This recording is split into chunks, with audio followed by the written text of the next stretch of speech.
You trudge forward, the parched earth cracking under the worn leather of your imaginary sandals. Around you, the landscape stretches in muted tones of ochre, brown, and a dusty sort of faded green that seems more memory than reality.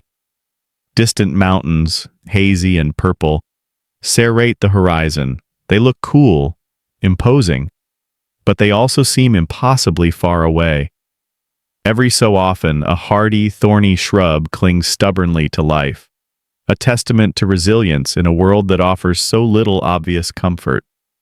You wipe a bead of sweat, or is it just dust clinging to moisture from your brow? The silence is profound, broken only by the scuff of your steps, the sigh of that hot wind, and perhaps the distant, mournful cry of a bird you can't quite identify.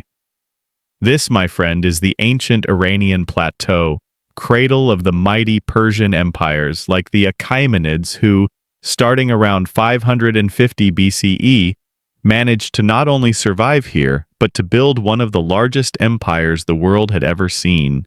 And they didn't do it by ordering bottled water from a passing caravan, though I'm sure some enterprising merchant probably tried that, his dusty wares finding few takers amongst those who understood the true price of water here. No, survival, let alone empire building, in a place like this, hinges on one thing: water. Not just a sip to wet your throat, but enough to sustain villages, then towns, then bustling cities with their complex social structures and demands. Enough for agriculture, for those famous Persian gardens that were said to be earthly paradises, vibrant splashes of green and fragrance against the starkness of the desert. You glance at the sun, already arcing towards its zenith. It feels personal, like it's singling you out, its rays beating down with an almost physical force.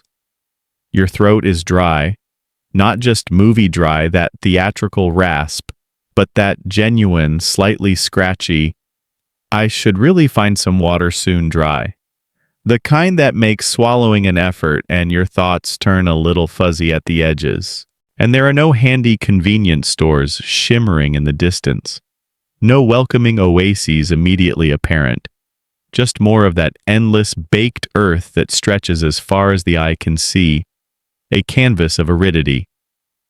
You might see a dry riverbed, a wadi, its course a ghostly reminder that water sometimes flows here, perhaps during a brief, violent spring melt from those distant snow-capped peaks, or a rare, unpredictable flash flood that carves through the land for a few hours before vanishing as quickly as it came. But for most of the year, it's just another deceptive ribbon of sand and stones, a cruel mirage of what might be, but isn't. It's in environments like these that human ingenuity truly shines, or, flickers out pretty quickly, leaving little more than sun-bleached bones and whispered legends of failed settlements.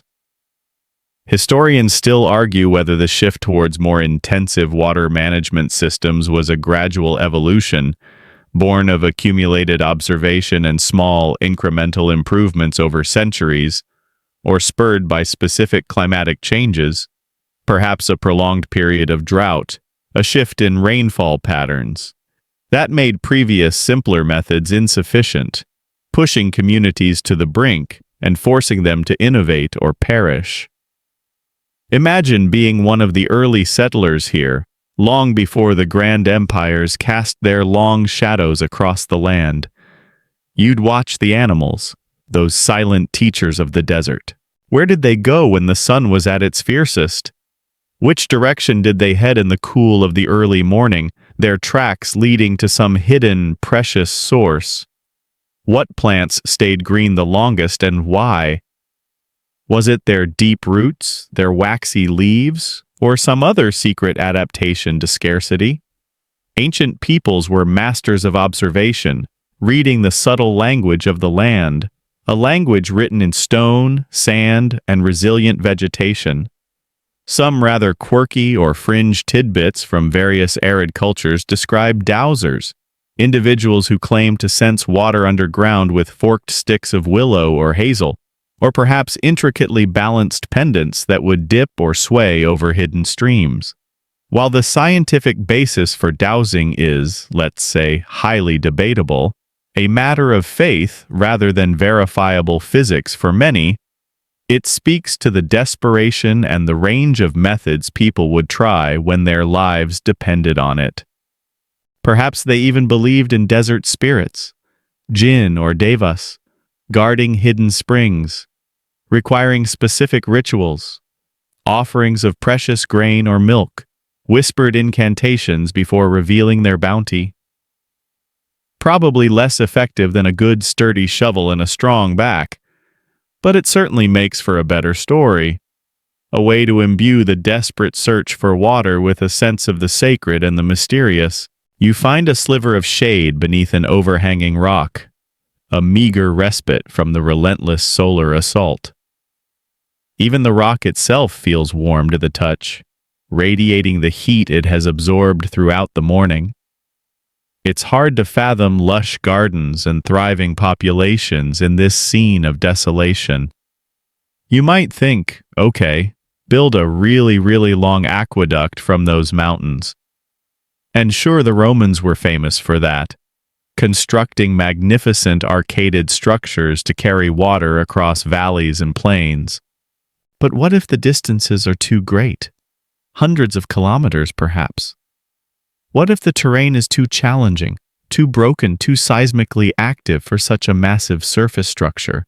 Or what if the evaporation losses from an open channel under this sun, this merciless solar furnace, would be too catastrophic, leaving only a trickle at the destination?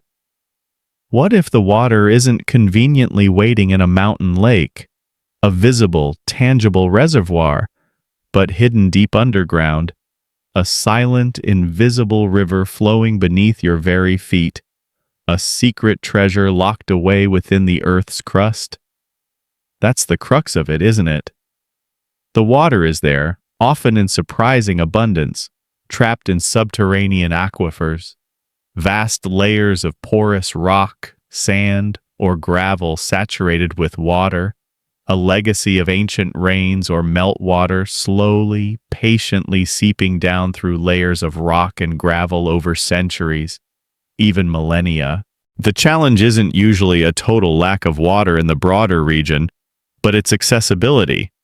How do you tap into that hidden reservoir without modern drilling rigs powered by combustion engines, without powerful submersible pumps, or geological survey maps beamed down from a satellite orbiting far above the Earth? It's like knowing there's a forgotten $100 bill, or perhaps a chest of gold in this ancient context, somewhere in your house, but you have no idea which room, which floorboard, or which old coat pocket it's hidden in. The frustration would be immense, especially if your life, and the lives of your entire community, your children and your elders, depended on finding it. The ancient Persians didn't have GPS or ground-penetrating radar, no sophisticated seismic sensors to map the underworld.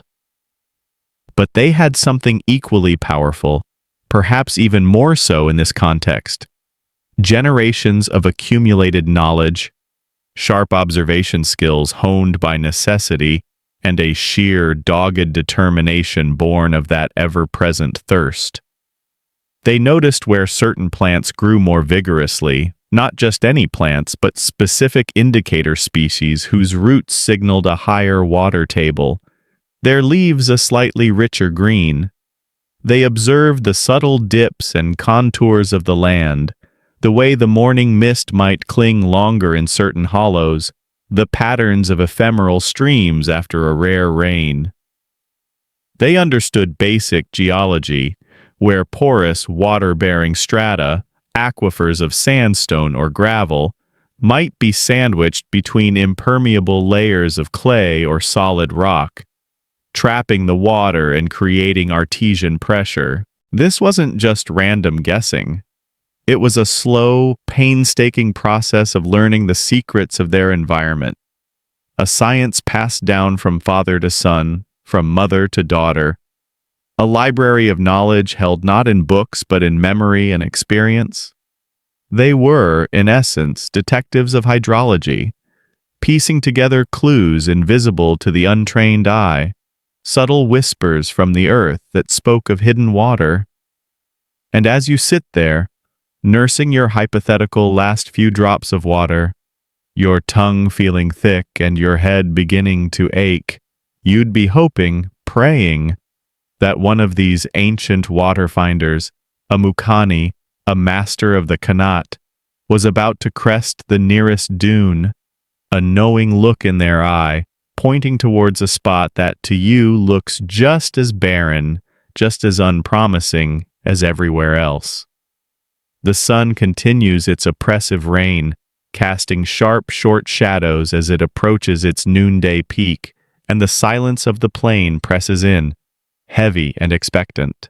The solution can't come soon enough. The silence under that meager rock outcrop is heavy, the heat of physical pressure.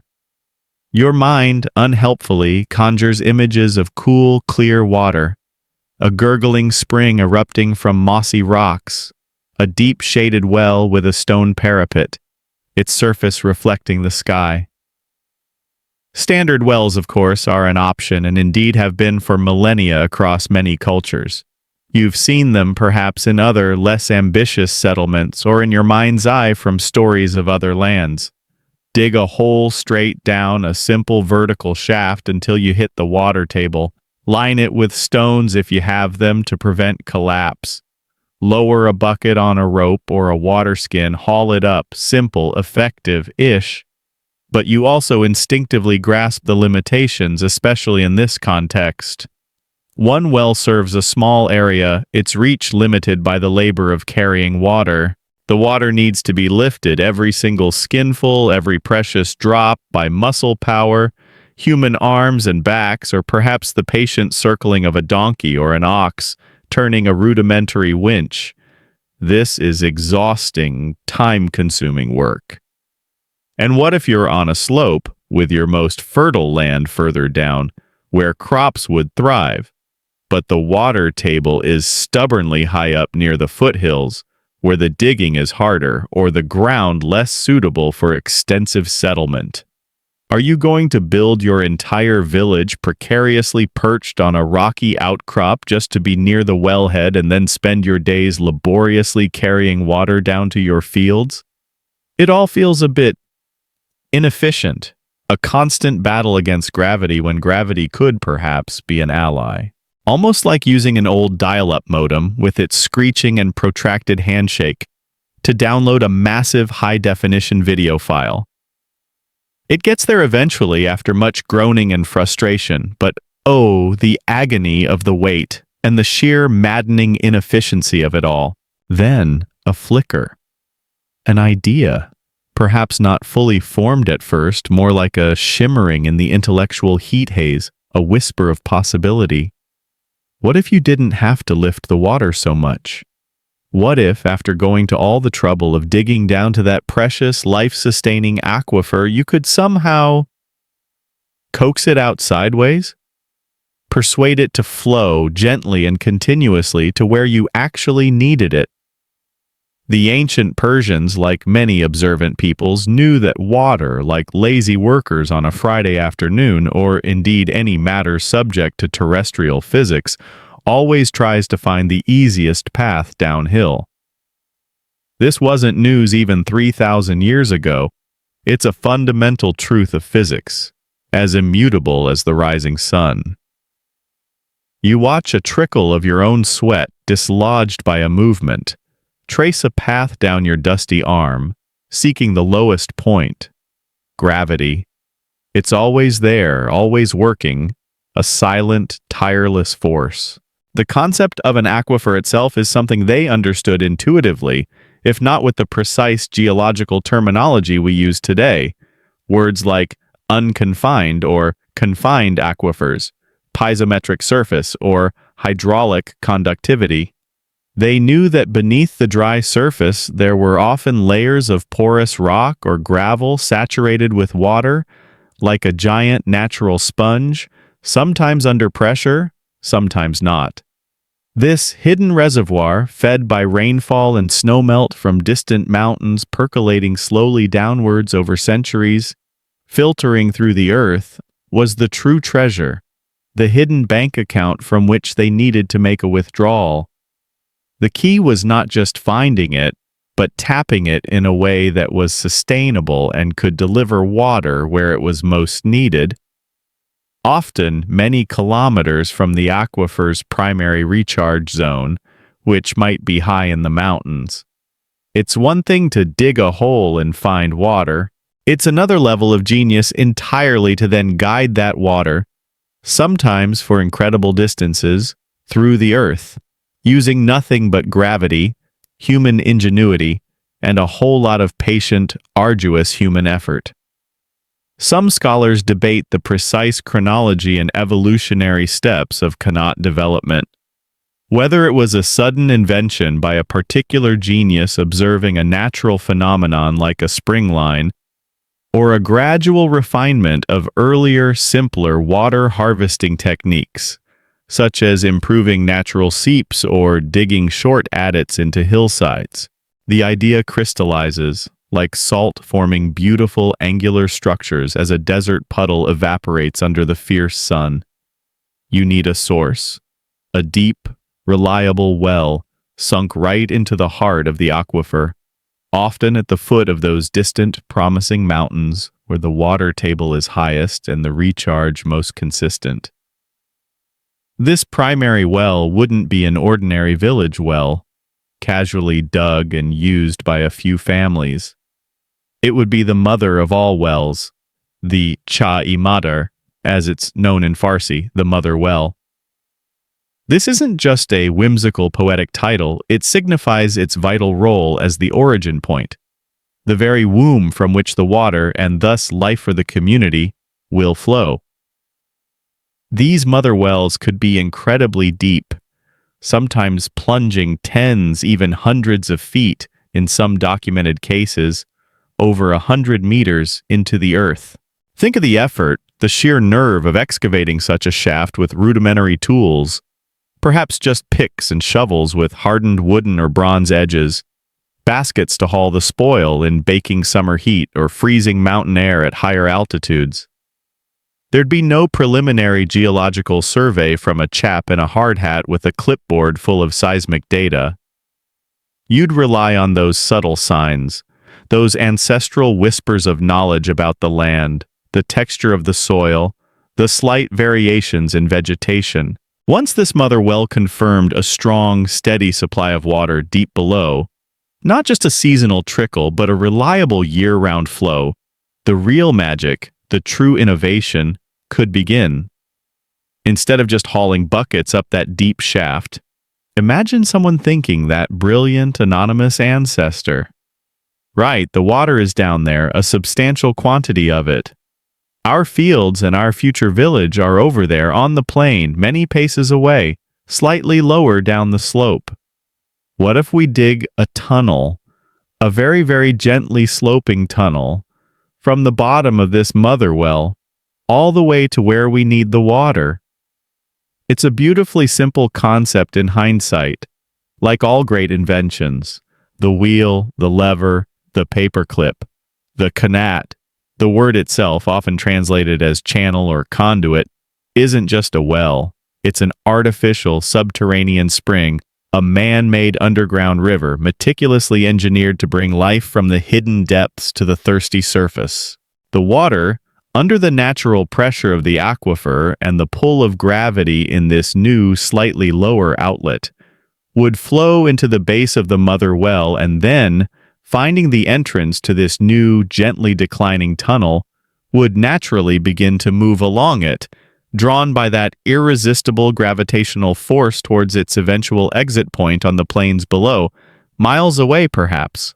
This crucial insight, that a horizontal or sub-horizontal tunnel could tap a vertical shaft penetrating an aquifer and let gravity do the heavy lifting, is the heart, the ingenious core, of the Qanat system. Some quirky historical accounts, perhaps more legend than verifiable fact, passed down through oral traditions and later recorded by chroniclers, attribute the invention of qanats to mythical kings of ancient Persia like Jamshid or Hushang, figures who often represent founding heroes and cultural innovators. Other stories tell of divine inspiration after a period of devastating drought, where a pious individual was shown the secret in a dream. One can imagine the scene. The elders gather, their faces etched with worry, the land around them cracked and barren.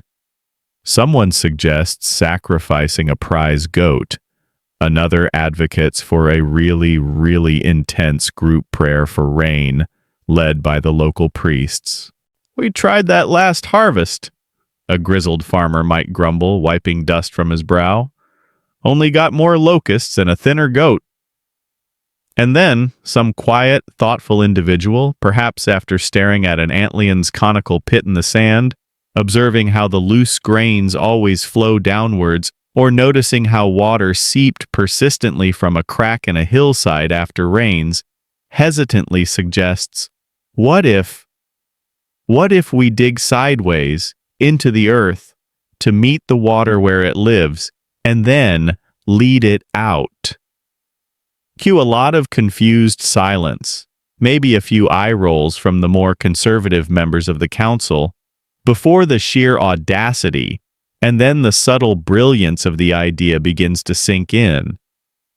The earliest qanats are thought to date back to the early 1st millennium BCE, possibly even earlier, with archaeological evidence pointing to regions in modern-day Iran, Oman, and Afghanistan as centers of origin. Their development marked a profound shift in how human beings could inhabit and transform arid landscapes. It wasn't just about finding a local spring anymore, a passive acceptance of nature's meager offerings in such climes. It was about actively engineering a water supply system on a grand regional scale. This wasn't a solution for a single family or a small nomadic group. It was a communal undertaking, requiring immense planning, coordinated labor over extended periods, and specialized knowledge passed down through generations of mukanis.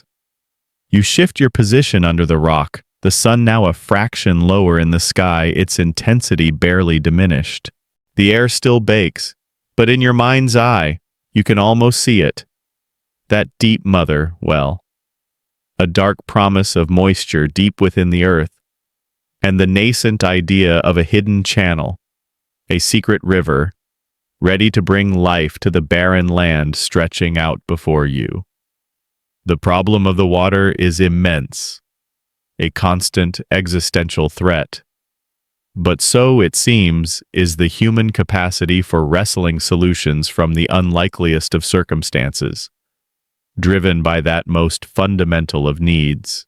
The shimmering idea of a qanat, that underground canal, a hand-dug artificial spring, is now lodged firmly in your mind, a cool counterpoint to the oppressive heat of the Persian plain.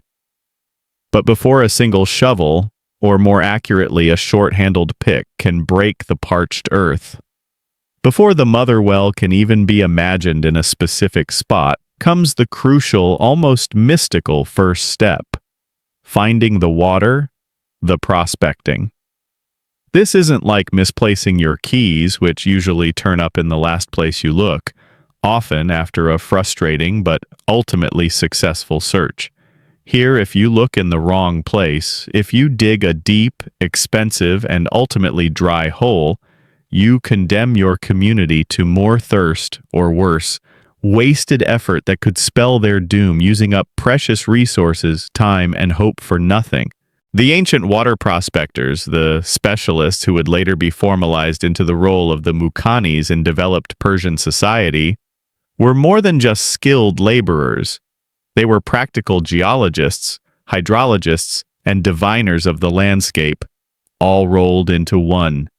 They possessed a deep, almost reverent understanding of their environment, an expertise honed over countless generations of trial, error, and keen observation.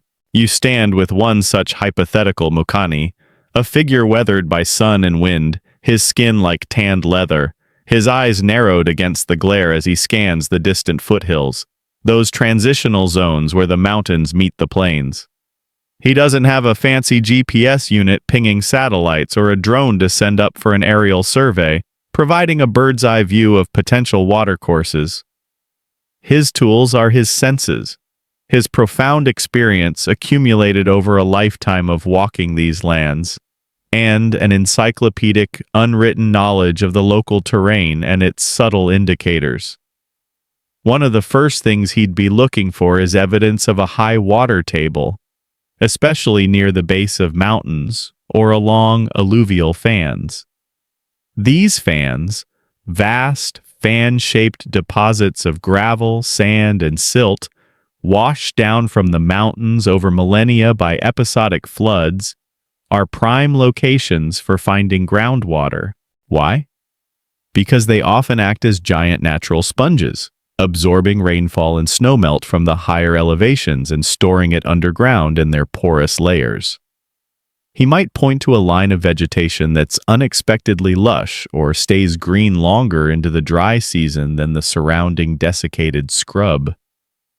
To your untrained eye, it's just a patch of slightly healthier-looking weeds, perhaps some deep-rooted acacia or tamarisk trees. To him, it's a flashing neon sign saying groundwater probably here, dig here, or at least investigate further. Kind of like how a seasoned antique dealer can spot a genuine Chippendale chair, subtly different in its lines and craftsmanship, amidst a pile of flea market junk, or how an experienced tracker can read a story in a few faint marks on the ground. He'd also be observing the type of soil and rock formations visible on the surface. Certain formations, coarse sands, gravels, fractured sandstone, are more conducive to holding and transmitting water. He'd look for seepages, damp patches on hillsides particularly after rare rains, or areas where snowmelt from the peaks lingers longer in the spring, suggesting a more saturated ground beneath. Sometimes, especially in the cool stillness of the very early morning, before the sun's heat has fully taken hold and evaporation accelerates, he might even look for slight differences in ground temperature or subtle patterns of moisture condensation on the surface, which can indicate cooler, damper soil below, a sign of the water table being relatively close. There's an account, perhaps a bit on the quirky side, but illustrating the lengths to which they might go, of prospectors tasting the soil, or even smelling it, for faint hints of moisture or the specific mineral signature that, in their experience, correlated with good water. Whether that's scientifically effective or just adds to the mystique, a bit of showmanship is open to debate, but it underscores the dedication and the multisensory approach they employed. Think of it as a very low-tech organic soil analysis kit, highly attuned to local conditions. Hints of damp clay with a top note of desperate optimism, and a slight metallic tang that bodes well for a deep aquifer, he might declare, much to the bewilderment of his less experienced apprentices. Another critical element in selecting the site for the mother well and planning the Qanat's route is assessing the slope of the land, the gradient. A Qanat works entirely by gravity. Therefore, the proposed exit point of the Qanat where the water will emerge to irrigate fields or supply a village known as the Mazar must be at a lower elevation than the bottom of the mother well where the water is first tapped from the aquifer. This might seem blindingly obvious, like saying water flows downhill. But accurately judging subtle gradients over many kilometers of often undulating, uneven terrain without modern surveying equipment like theodolites or laser levels is an art in itself. They likely used rudimentary leveling tools, perhaps sighting along a series of stakes driven into the ground at regular intervals, or using water levels made from hollowed-out animal horns or specially shaped pottery vessels connected by a tube, working on the principle that water always finds its own level. Historians still argue whether their methods involved complex geometric calculations passed down through guilds of Mukanis, or relied more on an almost instinctive, hard-won feel for the topography developed through years of experience of walking and observing the land. It was probably a bit of both empirical knowledge combined with practical techniques. The Mukani might walk the proposed route many times, back and forth at different times of day to observe shadows, meticulously observing, measuring, perhaps even consulting with local shepherds or nomadic groups who knew every dip and rise of the land like the back of their hand. Their lives, too, depending on knowing where water might gather or where grazing was best. They would also consider the depth to the water table at the proposed mother well site. While the mother well needed to be deep enough to hit a reliable year-round supply from the aquifer, not just a perched seasonal water table, digging too deep was exponentially harder, more dangerous, and more time-consuming. So they sought a balance, a source that was substantial and dependable but not so profoundly deep as to make the initial excavation an almost impossible task with the tools at hand, which were essentially picks, shovels, and baskets, powered by human muscle. It's a high-stakes calculation, a critical decision point. You can't exactly undo a 100-foot dry hole and get your time, effort, and dwindling community morale back.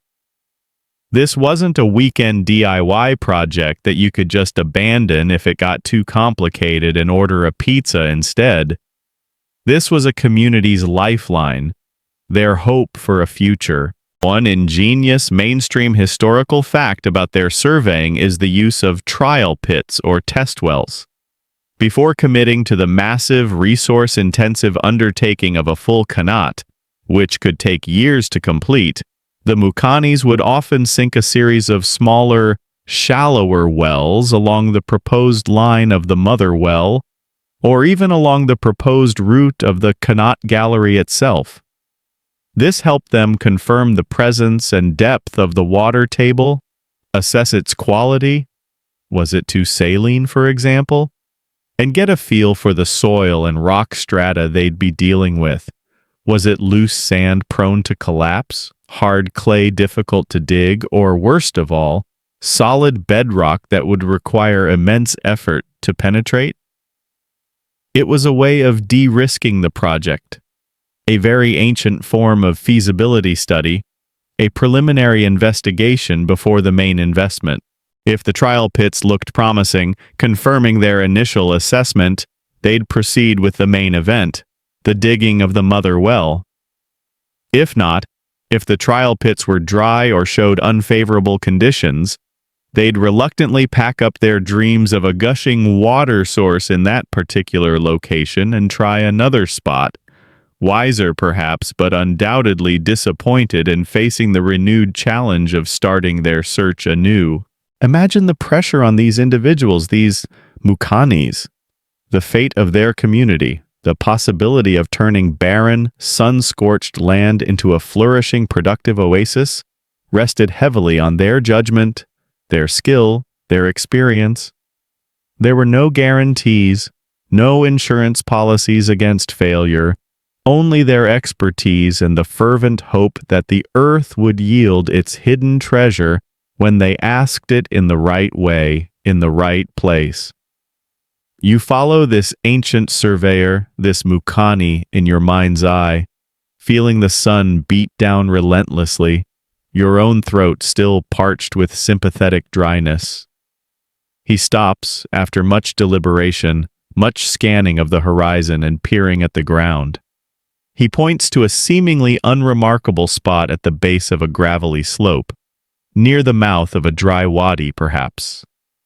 There are no obvious signs of water to your untrained eye, just the same dry earth, scattered rocks, and hardy, tenacious desert plants. But he nods, a quiet confidence in his demeanor, perhaps a slight smile playing on his lips. He's seen something you haven't, felt something you can't. He's pieced together the subtle clues, the distant mountains that serve as the recharge area, the subtle contour of the land suggesting an underground flow, perhaps the specific type of resilient desert plant clinging to life nearby, its roots tapping into unseen moisture. This, he seems to indicate with a gesture or a few sparse words, is where the journey to water will begin. The search, with its blend of empirical science, practical art, and a healthy dose of educated guesswork honed by generations, is over. Now, the real work, the hard physical labor, is about to start. The spot has been chosen. The Mukani, with that quiet, knowing confidence you've come to, well, not exactly trust implicitly, but at least observe with a sense of cautious optimism, has made his solemn declaration. Here, at this seemingly unexceptional point on the dusty, gravelly apron of the foothills, the great work will commence. This is where the mother well, the Chai Madar, the heartspring of the future Kanat, will be sunk. You watch, in your imagination, as a small team of workers arrives. They don't come with rumbling excavators and powerful pneumatic drills that shatter rock with compressed air. Their equipment consists of the simple, timeless tools of manual labor. Short-handled picks, perhaps with bronze or later iron heads, designed for use in confined spaces. Sturdy shovels, often with wooden blades edged with harder material to prevent rapid wear. And woven reed baskets or stitched leather bags for hauling out the excavated earth. Their faces are already etched with the effort of existence in this unforgiving climate, tanned and weathered by sun and wind, their hands calloused and strong, their movements economical and practiced, betraying long familiarity with such tasks. The digging begins. One man, or perhaps two in a slightly wider shaft if space allows, starts to break the surface, loosening the compacted topsoil. The sun is already climbing, its heat intensifying with every passing hour, making the air shimmer above the hot ground. The initial layers might be relatively soft, loose soil, sand, and smaller stones easily removed. But there's no telling what lies beneath, what challenges the earth will present. It could be compacted clay, dense and sticky, clinging to the tools. It could be layers of cemented gravel called conglomerate, hard as concrete, requiring painstaking chipping. Or it could even be solid bedrock that will test their resolve, their tools, and their endurance to the absolute limit. The work is rhythmic, almost hypnotic if you were to watch for long enough. The thud of the pick striking the earth, the scrape of the shovel gathering the loosened spoil, the grunt of effort as a basket is filled, and then the careful, steady haul to the surface where another worker takes the load and tips the spoil into a growing mound nearby. The beginning of what will become a characteristic feature of the Kanat landscape. It seems agonizingly slow, a labor of immense patience. Each basketful represents a tiny victory, a few more inches conquered in the descent towards that hidden, life-giving water. It's like trying to empty a swimming pool with a teacup, or write a long novel with a single quill pen, a job requiring monumental patience, unwavering focus, and a strong back. As the shaft deepens, going from a shallow pit to a significant hole, the logistics become more complex, more challenging. How do you get the spoil out from 10, then 20, then 50 feet down, or even further? A simple rope and basket or a leather bag on a rope become essential. One worker down in the gloom of the deepening shaft, chipping away at the earth by the dim light filtering from above, or perhaps by the flickering, smoky flame of a small oil lamp, if the depth demands it, and another worker, or perhaps a team of two at the surface, painstakingly hauling up each load hand over hand, or perhaps using a simple wooden windlass if they have one, a horizontal drum turned by handles to make the lifting easier.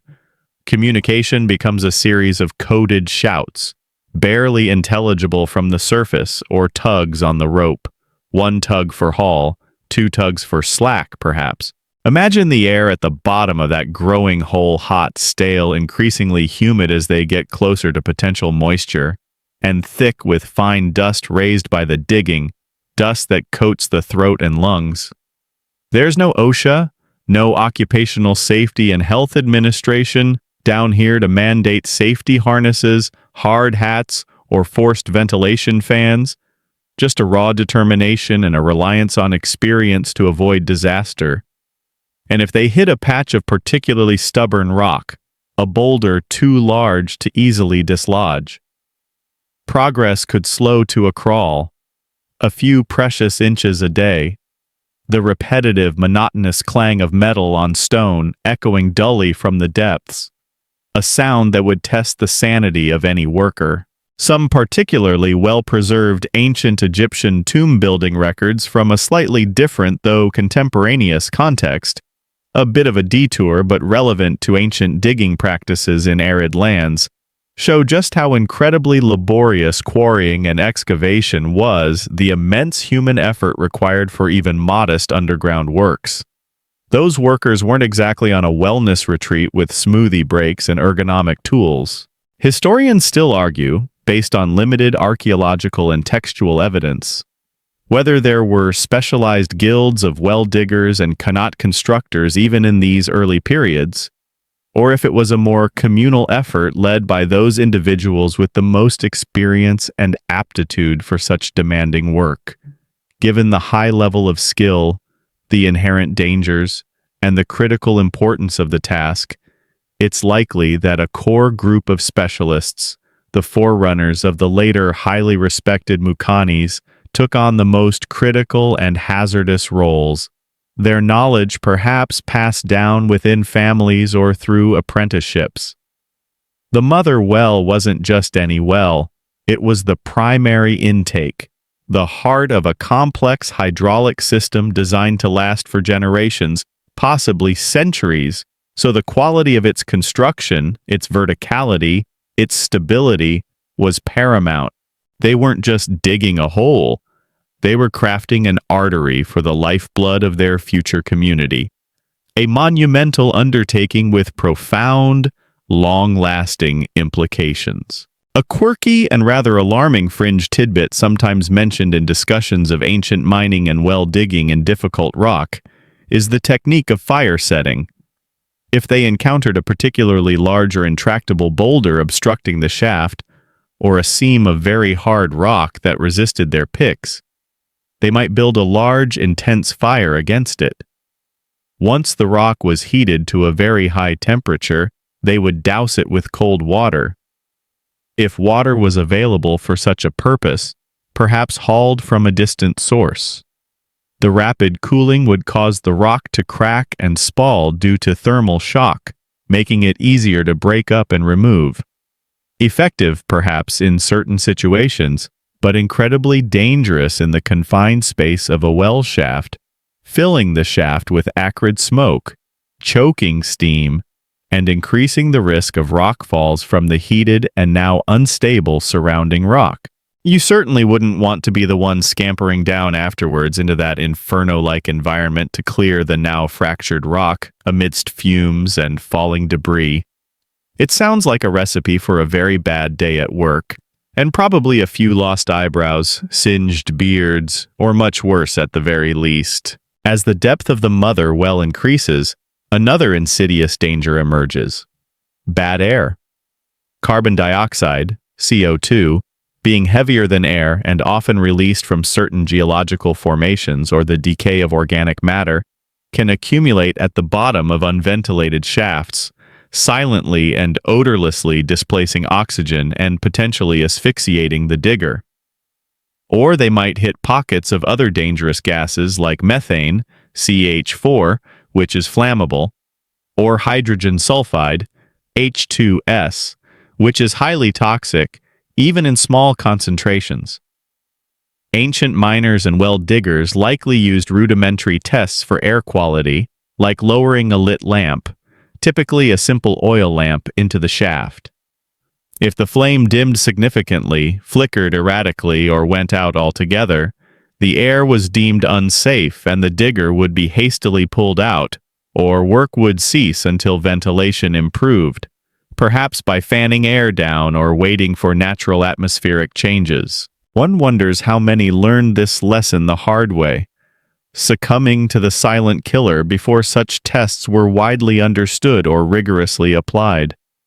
There are also accounts from various ancient mining contexts around the world of diggers keeping small caged birds or even mice at the bottom of shafts as an early warning system, much like the canaries in coal mines centuries later. If the animal showed signs of distress or collapsed, it was a clear signal to evacuate. This isn't just about getting tired from hard labor. This is about staying alive long enough to reach the water, battling not just the solid earth, but also the invisible perils of the underworld. Day after day, week after week, perhaps even month after painstaking month, the slow, arduous process of digging the mother well continues. The mound of excavated earth beside the nascent wellhead grows into a small hill, a tangible testament to the immense volume of material removed from below and the sheer human effort being expended. The sun beats down mercilessly. The hot wind blows fine dust into their eyes, parching their throats, and still they dig. There must have been moments of profound despair, times when the rock seemed too hard, the depth achieved too little for the effort expended, the promise of water too remote, a flickering hope in a vast darkness. But the alternative, the continued harshness of a life without a reliable, abundant water source, the constant struggle for survival on the margins, was a powerful motivator, a stark reminder of what was at stake. Every foot deeper was a foot closer to a different future, a more secure existence for themselves and their descendants. The knowledge that this wasn't just for them, for their own immediate needs, but for their children and their children's children, for the future of their community, must have fueled their perseverance, giving them the strength to continue when their muscles screamed and their spirits sagged. You imagine yourself standing at the lip of this growing shaft, peering down into the echoing darkness. The figure of the digger below, if visible at all, is a distant shadow. The sounds of his labor, the rhythmic chip of the pick, the scrape of the shovel, faint and muffled. The air rising from the hole might now carry a hint of coolness, perhaps the smell of damp earth, a tantalizing, hopeful sign as they approach the water table, but still no definitive gush, no certainty of success. The commitment, the sheer tenacity involved is staggering. This initial plunge into the earth, this vertical quest, is an act of faith as much as an act of engineering.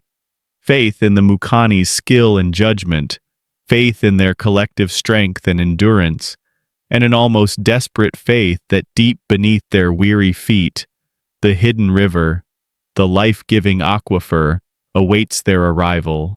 The landscape around is still barren, still dominated by the relentless sun, but this deepening hole in the ground, this Chai Madar, is a point of intense, focused hope, a beacon in the arid wilderness.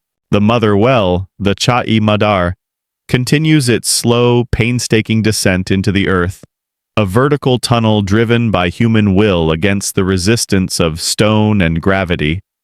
It's more than just a hole now, it's a testament to sheer, unyielding human persistence, a monument to the pursuit of water. But this isn't the end of the vertical challenges. In fact, in terms of the overall Qanat system, it's just the beginning of a whole new set of them. Remember, the Qanat isn't just one deep well from which water is laboriously lifted. The true genius of it, the part that allows for large-scale, gravity-fed irrigation, lies in that gently sloping, horizontal tunnel, the gallery, that will eventually carry water from the bottom of this mother well to the surface, potentially kilometers away across the plain. And how do you dig a kilometer-long tunnel, sometimes even many kilometers, deep underground, without suffocating, without getting hopelessly lost in the darkness, or without having the whole thing collapse on you under the immense weight of the overlying earth? The answer is more vertical shafts, lots and lots of them. Once the mother well has successfully reached a reliable and abundant water source within the aquifer, imagine the cheer, the guttural cries of joy and relief that must have gone up from the diggers and been echoed by those at the surface when that first definitive sign of cool, clear water was finally hit. A moment of incredible, almost overwhelming relief and triumph after so much toil and uncertainty. The Mukanis would then begin to plot the precise course of the underground tunnel. Using those same rudimentary but remarkably effective surveying techniques, sighting along stakes, using water levels, observing land contours, they would mark out the intended line of the Qanat gallery across the surface of the land, heading down the natural slope from the mother well towards the desired outlet point, the mazar. And then, at regular intervals along this carefully surveyed line, typically every 20 to 50 meters, depending on the depth and the stability of the ground, they would begin to sink a series of smaller, shallower vertical access shafts. These shafts are a defining visual characteristic of Qanat landscapes, appearing from the air or from a high vantage point as a distinctive line of donut-shaped mounds of spoil stretching across the plains, almost as if a giant subterranean mole or a colossal earthworm has been diligently at work. Each mound, a smaller sibling to the larger one beside the mother well, marks another descent into the darkness, another vital connection between the surface world and the hidden tunnel below. These access shafts, sometimes called cha-e-dashti, plain wells, or simply ventilation shafts, serve multiple critical purposes for the construction and long-term viability of the Qanat. Firstly, and perhaps most importantly during construction, ventilation. Digging a long, narrow tunnel underground, especially with multiple teams working simultaneously, quickly leads to a buildup of stale air, depleted oxygen, accumulating carbon dioxide from respiration, fine dust from excavation, and potentially dangerous natural gases seeping from the rock strata. Each vertical shaft acts as a chimney, allowing fresh air to circulate down into the tunnel sections below and foul air to escape, driven by natural convection currents, the slight temperature difference between the tunnel air and the surface air, or wind action across the shaft openings. Without these vital conduits for air, the tunnelers simply wouldn't be able to breathe or work effectively for very long. You can picture the diggers periodically emerging from the claustrophobic confines of the tunnel, face into the relatively more spacious base of an access shaft, gasping for the slightly fresher, cooler air, before steeling themselves to plunge back into the cramped, dusty confines of the horizontal bore. It's like a series of desperately needed breathing holes for the subterranean workers, their windows to the world above. Secondly, these shafts are essential for spoil removal. As the horizontal tunnel is excavated, the vast quantities of earth and rock dislodged have to go somewhere.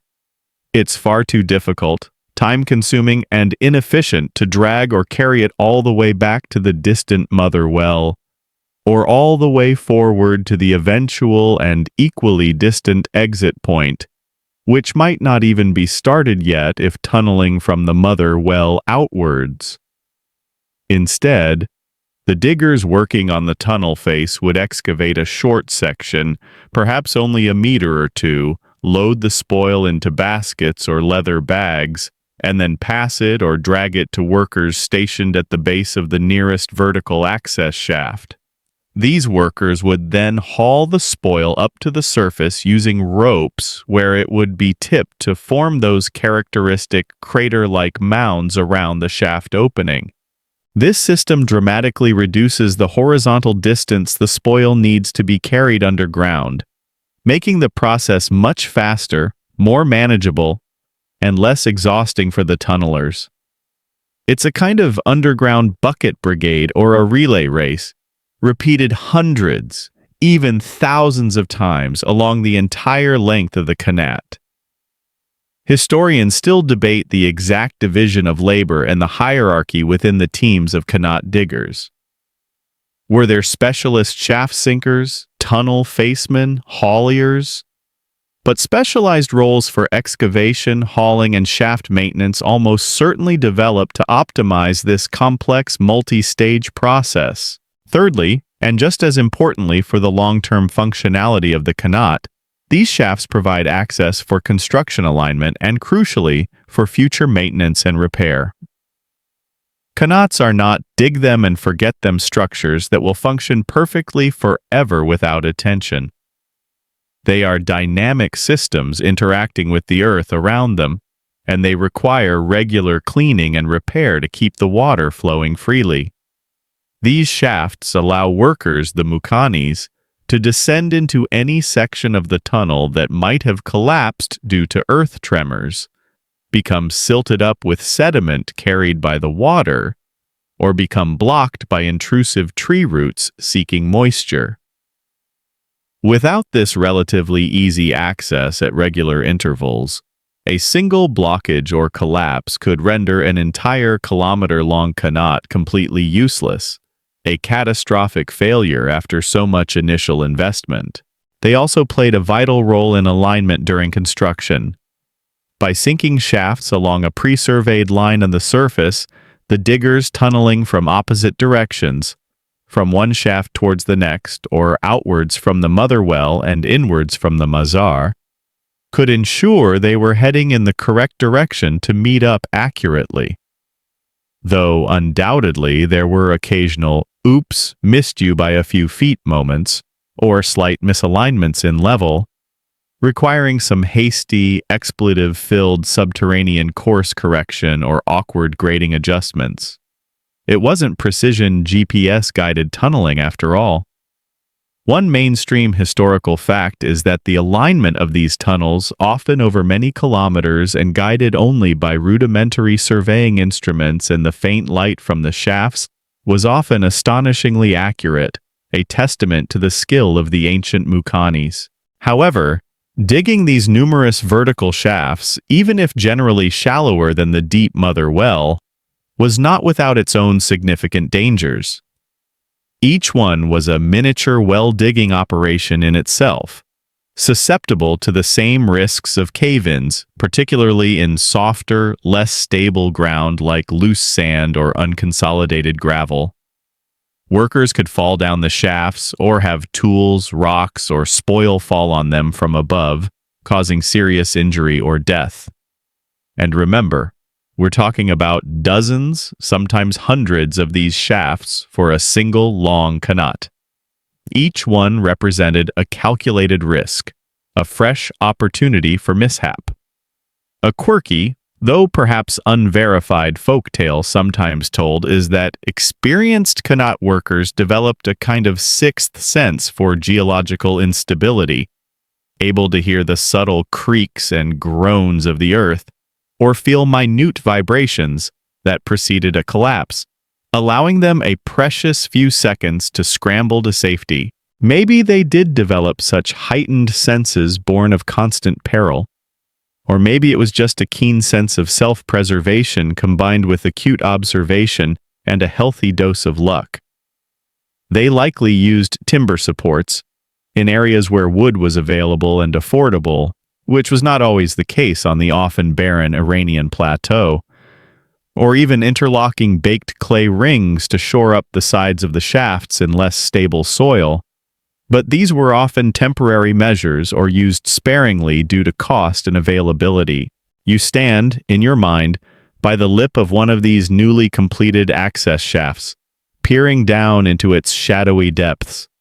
It's not as intimidatingly deep as the mother well, perhaps only 10 or 20 meters in this section of the plain, but it's still a dark, narrow passage leading into the mysterious underworld. The mound of excavated earth beside it is neatly formed, that characteristic crater shape, protecting the opening from surface runoff and wind-blown debris. Below, by the faint, diffuse light filtering down from the bright circle of sky above, you might just be able to make out the small, arch-shaped opening of the tunnel heading off in either direction, connecting like a burrow to the next shaft in the chain or disappearing into the unexcavated earth. It's a remarkable feat of coordinated engineering and sheer, unremitting labor. A chain of man-made volcanoes, inverted, linking the hidden aquifer deep in the foothills to the thirsty land out on the plain. The sheer scale of it, the immense investment, begins to truly dawn on you. Not just one deep well, but a whole intricate system of interconnected vertical and horizontal excavations, stretching for miles beneath your feet. The sheer number of these shafts, each one dug by hand, each one a potential hazard, each one representing days or weeks of toil for a team of workers, underscores the immense investment of time, resources, human effort, and human risk that went into creating these subterranean lifelines. It's a bit like building a very, very long and narrow subway line, but entirely by hand, mostly in the dark, and with the constant, unnerving threat of the roof caving in on you. No wonder the Mukanis, the masters of this craft, were held in such high regard, their skills essential for the survival and prosperity of their communities. The vertical shafts, those vital arteries to the surface providing air, access, and egress for spoil, are in place, a dotted line of human endeavor, marked by those telltale mounds of earth, marching resolutely across the otherwise featureless plain. Now, the truly claustrophobic, most challenging, and arguably most dangerous part of the journey begins. The excavation of the horizontal tunnel itself. The gallery, in French, *gallery* is a common term for such a passage, and connaught gallery is often used in English. The very conduit that will become the subterranean river, the connaught proper. You find yourself in this ongoing imaginative exercise at the bottom of one of these access shafts, having just been lowered down, perhaps precariously on a rope harness or by climbing down rough-hewn footholds.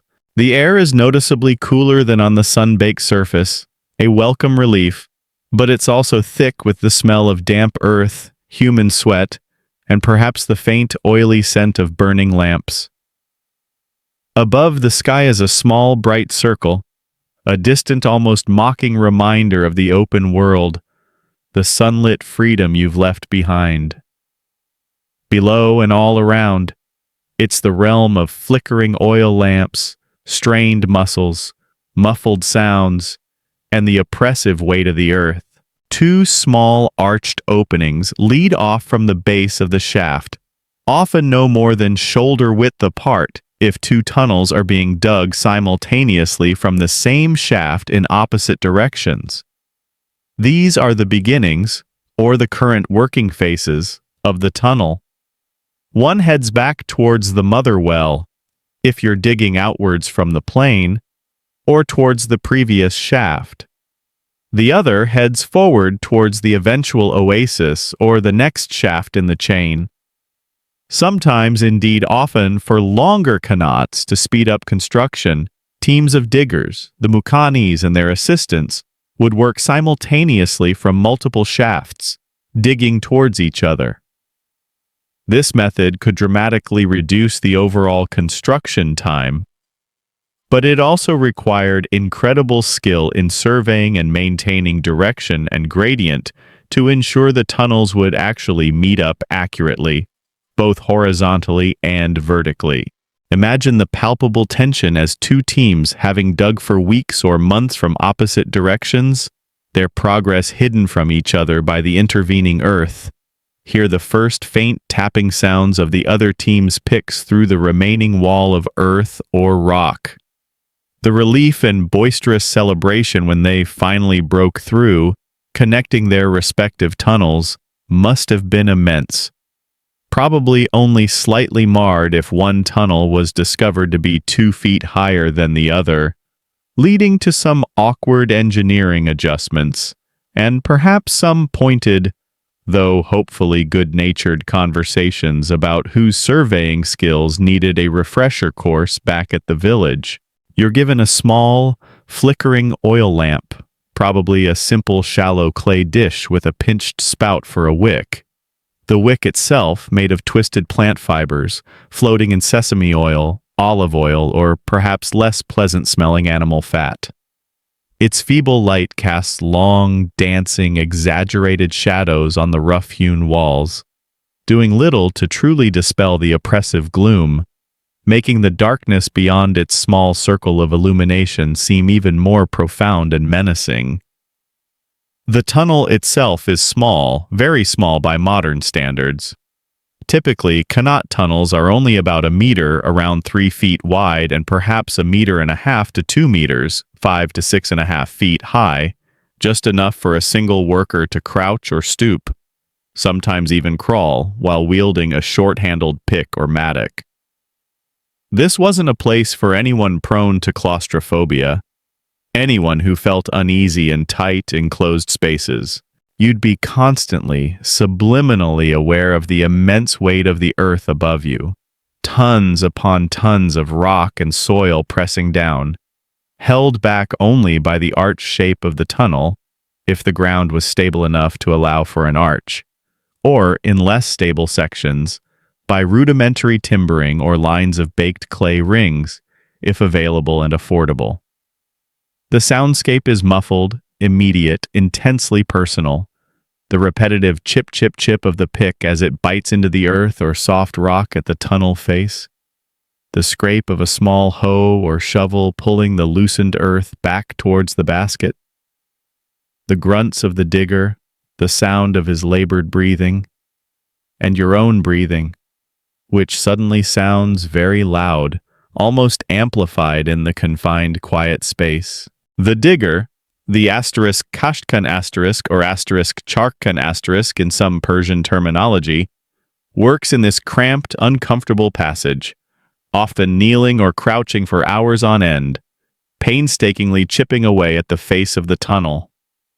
The earth he loosens, a mixture of soil, gravel, clay, or small rock fragments, is gathered into a small basket or a stitched leather pouch. This spoil is then passed back down the tunnel, perhaps by a human chain of other workers in slightly less cramped conditions if space permits, or dragged by a rope, to the base of the nearest access shaft. From there, as we know, it's hauled to the surface by those working at the shaft top, to be added to the growing donut-shaped mound. Progress is achingly slow, measured in inches and feet per day, rather than yards or miles. The slope, or gradient of the tunnel floor is absolutely critical. Too steep, and the water, when it eventually flows, will flow too quickly, causing erosion of the tunnel bed and walls, potentially undermining the tunnel itself, and leading to collapse. Too shallow, or worse, sloping slightly uphill, and the water might not flow at all, or will become stagnant and pool, defeating the entire purpose of the kanat. The Mukhanis aimed for a very gentle, almost imperceptible gradient, often as little as 1 in 500, a 1-meter drop for every 500 meters of length, or even as shallow as 1 in 1,500 or less.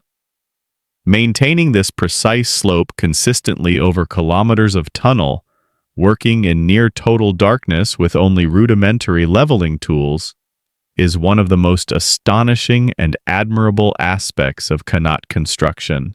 They might have used a simple A-frame level with a plumb bob suspended from its apex, aligning the frame with marks on the tunnel wall, or even more basic water-leveling devices consisting of a length of reed or a small channel filled with water.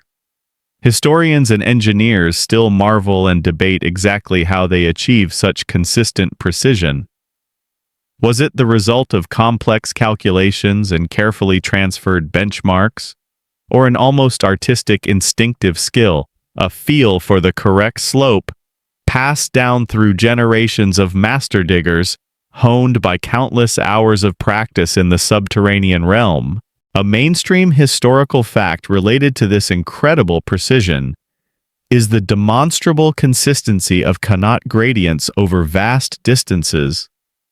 Archaeologists and engineers who have surveyed ancient and sometimes still functioning qanats have found systems that maintain an almost perfectly engineered slope for 10, 20, even up to 70 kilometers, over 40 miles, in some exceptional cases, like some of the great qanats near Yazd or Kerman in Iran.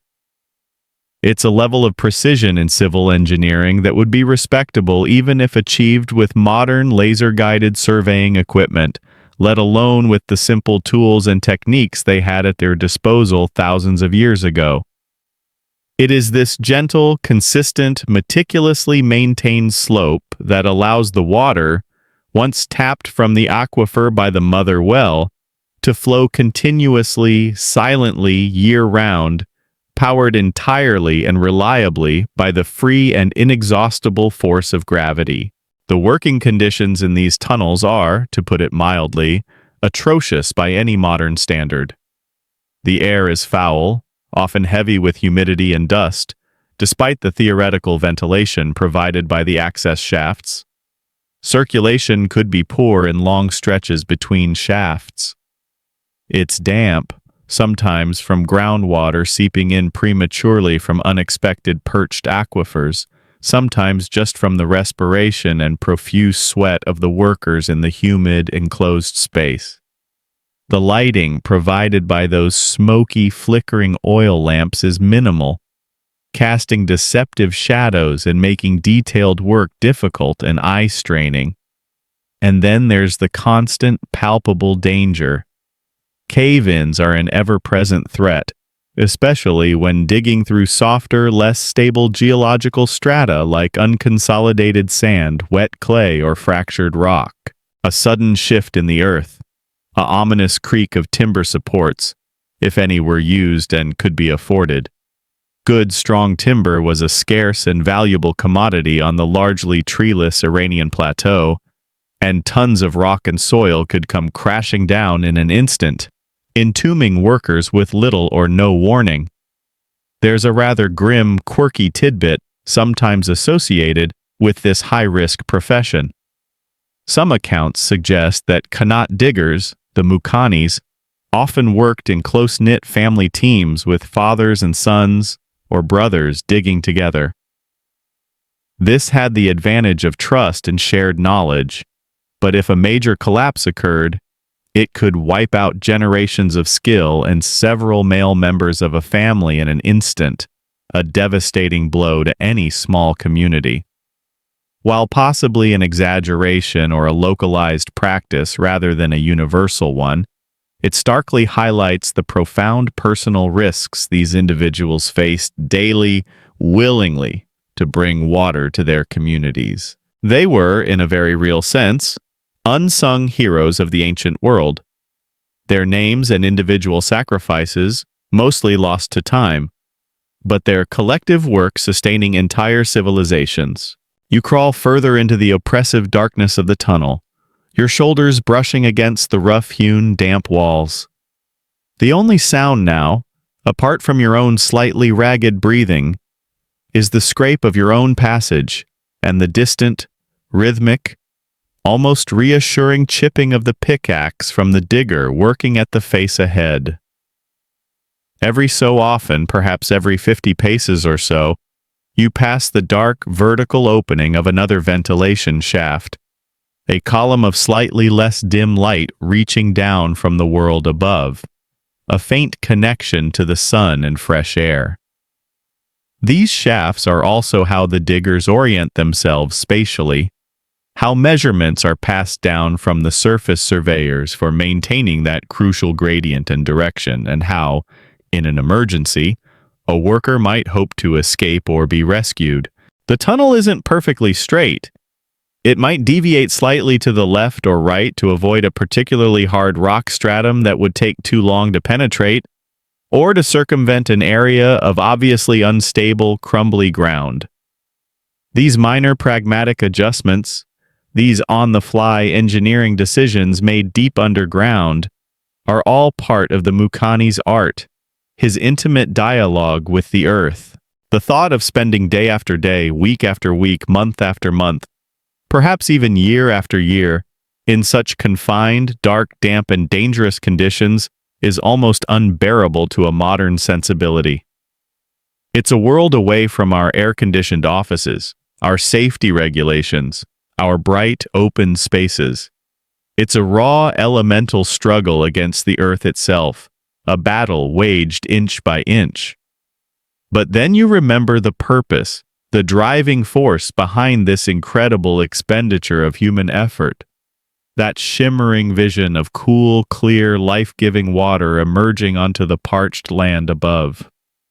The vision of green fields replacing barren desert, of thriving villages where once there was only dust, of children laughing and playing without the constant shadow of thirst.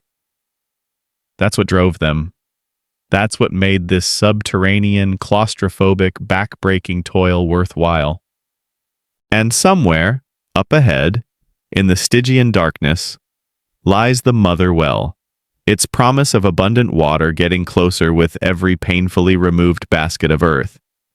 Or, if you're imagining the team digging from the mother well outwards towards the plain, somewhere ahead lies the point where this dark, hand-carved tunnel will finally, miraculously break through to the surface, bringing its hidden treasure into the sunlight for the first time. You've endured in your mind's journey the uncertainties of surveying, the Herculean labor of sinking the mother well, the hazardous, repetitive creation of countless access shafts, and now the claustrophobic, lung-choking, back-breaking toil of tunneling through kilometers of subterranean darkness. Your imaginary muscles ache with sympathetic strain, your lungs feel full of ancient dust, and the flickering, sputtering flame of your symbolic oil lamp seems to mock the overwhelming gloom rather than truly dispel it.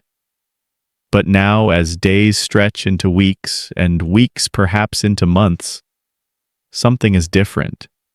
There's a change in the air, a subtle shift in the sounds reaching you through the earth, a new sensation underfoot.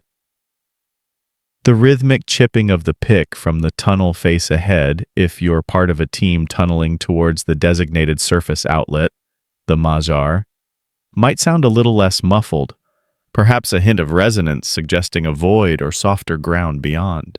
Or, if you're working in a section closer to the mother well, which has already successfully tapped the aquifer, you might notice a persistent dampness underfoot that isn't just the usual seepage. It's more purposeful, more alive, the floor of the tunnel becoming distinctly muddy. The moment everyone has been working towards, praying for, risking their lives for, the culmination of all this immense effort is approaching. The first flow of water. If the qanat is being dug in the more common method, from the mother well, the source, outwards and downwards toward the designated exit point on the plain, the section of the tunnel behind you, stretching back to the saturated base of the mother well, is now complete, or very nearly so. The last barrier of earth or rock at the base of the mother well, which was deliberately left in place during much of the tunnel construction to prevent premature flooding of the works and to keep the tunnel relatively dry for the diggers, is now carefully, perhaps even ceremoniously, breached. Or, perhaps, the water level in the mother well, fed by the aquifer, has simply risen enough, as planned, to naturally overtop the slightly lower entrance to the newly completed gallery tunnel. Imagine being one of the workers in that tunnel, perhaps a little way downstream from the mother well, waiting. First, a trickle. A hesitant, muddy seep of water begins to creep along the tunnel floor. Then a more confident gurgle, a sound that cuts through the usual subterranean silence, or the dull thud of distant excavation. The sound of it, after so much silence punctuated only by human labor, must be like the sweetest music, a melody of hope fulfilled, a promise kept. The water begins its long, gentle journey, drawn inexorably by that meticulously engineered, almost imperceptible slope. It creeps along the floor of the freshly dug tunnel, washing away the last of the loose debris, swirling around the diggers' ankles as they perhaps stand aside in reverence or excitement. It's cool, wonderfully cool. A stark and welcome contrast to the hot, stale air of the tunnel. This isn't just water, it's liquid triumph, a tangible manifestation of months, perhaps years, of incredible human effort, ingenuity, and perseverance against formidable odds. It's the payoff for all that risk, all that toil, all those moments of doubt and fear. You can almost hear the excited shouts echoing back up the access shafts, the good news relayed from one group of workers to another, spreading like wildfire all the way to the surface where the anxious community, the elders, the women, the children, awaits news, their own hopes and future hanging in the balance. If, in a less common but sometimes practiced alternative method, the qanat is being constructed by digging from the intended outlet point, the mazar, uphill towards the mother well, which might have already been sunk, or whose location is precisely known, the breakthrough moment is even more dramatic and potentially hazardous.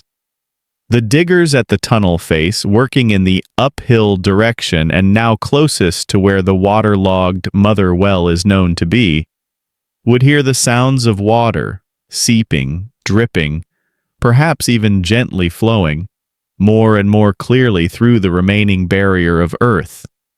The earth in front of them would become progressively wetter, softer, until it's almost mud.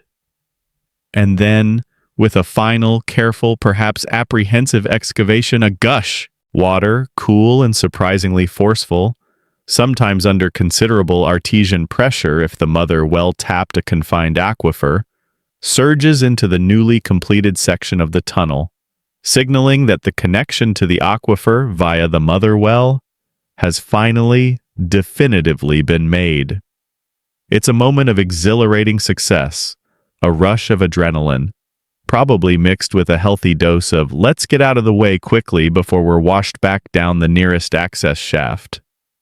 One rather quirky and probably apocryphal, though charming tale sometimes told in regions with a strong qanat tradition, suggests that the lead digger in such a breakthrough, if they anticipated it, would carry a symbolic silver coin, perhaps an heirloom, to be washed by the very first flow of this new water, a token of prosperity and good fortune for the qanat and the community it would serve. But the real magic, the moment that defines the qanat's success for the world above, happens at the other end, at the mazar, the outlet, the point where the qanat tunnel finally emerges from the dark embrace of the ground and daylights onto the surface plane. This is where the entire community has gathered, their anticipation almost unbearable. They've watched for months, maybe years, as that slow, patient line of spoil heaps, marking the subterranean progress of the tunnel, crept almost imperceptibly across the plain towards them, towards this designated point of emergence. They've seen the teams of mukanis and their laborers coming and going, their faces etched with grime and effort, sometimes grim with setbacks, occasionally lit with cautious, weary optimism. And now, the waiting is finally over. Picture the scene. The dry, cracked earth of the plain, baked hard by the relentless sun. The expectant faces of the people, old men leaning on staffs, women shading their eyes, Children hushed for once with a sense of solemn anticipation, and then a stirring at the mouth of the newly completed, still dark tunnel exit. A dampness, a dark patch spreading almost miraculously on the thirsty soil at the tunnel's lip. A trickle, hesitant at first. A gurgle, a musical sound new to this parched spot. And then, with what must have seemed like a genuine miracle to those who had only ever known scarcity, a steady, continuous stream of clear, cool water emerges from the dark mouth of the Kanat, spilling out onto the sun-baked land, catching the sunlight, sparkling. This is the lifeblood. This is the moment that transforms everything, the pivot upon which a community's future turns. That first sight of water flowing freely, continuously, where no water flowed before, not from a fleeting flash flood that would soon vanish, leaving the land as thirsty as ever, not from a laboriously lifted bucket providing a few precious mouthfuls, but a constant, reliable gift from the deep earth, coaxed into being by human hands, skill, and courage. The cheers would be deafening, unrestrained. There would be joyous celebrations, spontaneous feasting, now with a reliable water source for cooking and drinking, a luxury in itself, and undoubtedly, heartfelt offerings of thanks to whatever deities or benevolent spirits were believed to watch over such vital endeavors and protect those who toiled underground. Historians and anthropologists still debate the specific rituals and ceremonies that might have accompanied the opening of a new Kanat. Were there sacrifices, dedications, communal meals at the Mazar? But it's almost certain that these were significant social and religious events, marking not just the arrival of water, but a new era of potential prosperity, stability, and security for the community. This first flow of precious water isn't just for show, not just a symbolic victory. It's immediately put to vital use. It fills the carefully prepared primary irrigation channels that have been dug in readiness, snaking out from the Mazar to quench the thirst of newly planted or long-suffering fields of wheat, barley, millet, and other essential grains. It will nourish rows of date palms, figs, pomegranates, apricots, and mulberries, crops that thrive in the irrigated desert soil, providing not just sustenance but also valuable trade goods and sweet relief from the everyday diet. It flows to rudimentary cisterns or clay-lined ponds in the nascent village or expanding town, providing clean, fresh drinking water for people and their precious livestock. Their goats, their sheep, perhaps a few hardy cattle or donkeys, and in time, it will nurture those famed Persian gardens, those paradisa with their quadrilateral layouts, their shady trees, their fragrant flowers, and their central cooling fountains, turning a patch of arid, hostile desert into an earthly paradise, a sanctuary of beauty and tranquility. One mainstream historical fact that underscores the Kanat's impact is that the entire agricultural cycle, settlement patterns, and even the demographic density of vast regions of the Iranian plateau and beyond were profoundly dictated by the availability and extent of Kanat water.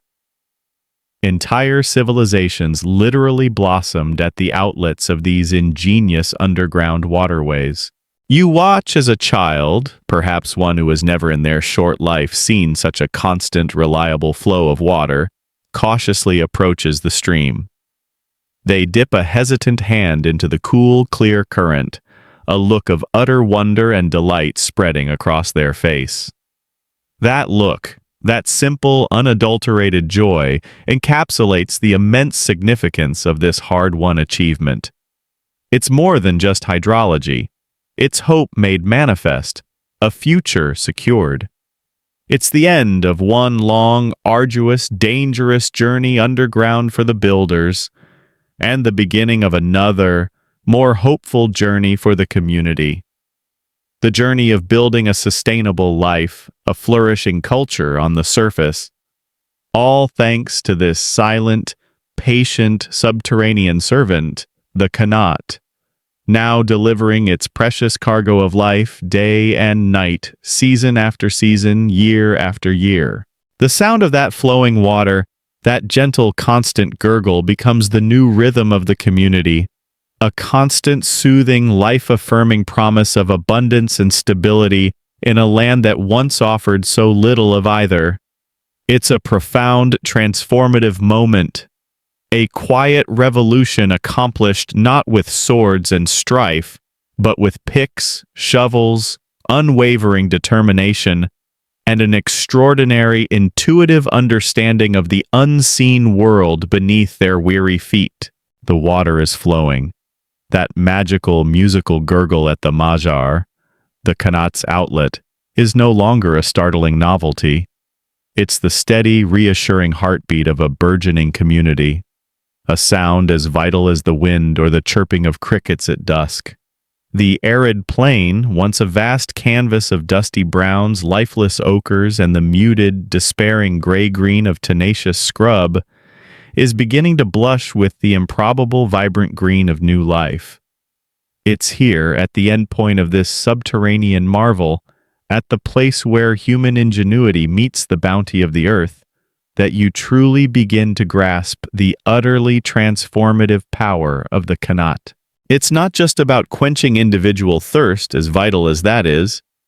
It's about hydrating an entire civilization, allowing sophisticated cities to bloom where only scattered nomads once roamed, and enabling those legendary, almost mythical Persian gardens to flourish where before there was only parched, cracked earth and the relentless, unforgiving sun.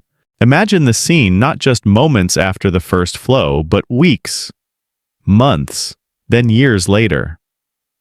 Around the Qanat outlet, the Majar, a village has taken root and grown, no longer a temporary encampment of hopeful diggers and their families, but a permanent established settlement. Houses, constructed primarily of sun-dried mud brick, the most readily available, cheapest, and surprisingly effective building material in this timber-scarce environment, cluster together, their thick walls providing insulation against the day's heat and the night's chill. The narrow, winding laneways between the houses are often deliberately designed to maximize shade, creating cooler microclimates, a constant, silent reminder that while water may now be blessedly available, the sun remains a formidable, ever-present power in this landscape. You see children, no longer listless from heat and dehydration, playing near the main open channel that carries the Qanat's flow through the village, their joyful laughter mingling with the soothing sound of the ever-flowing water. Livestock, resilient goats, fat-tailed sheep, perhaps a few precious, carefully tended cattle or industrious donkeys, drink their fill from designated troughs, their health and numbers visibly improved. The air itself, while still characteristically warm and dry, now carries new scents.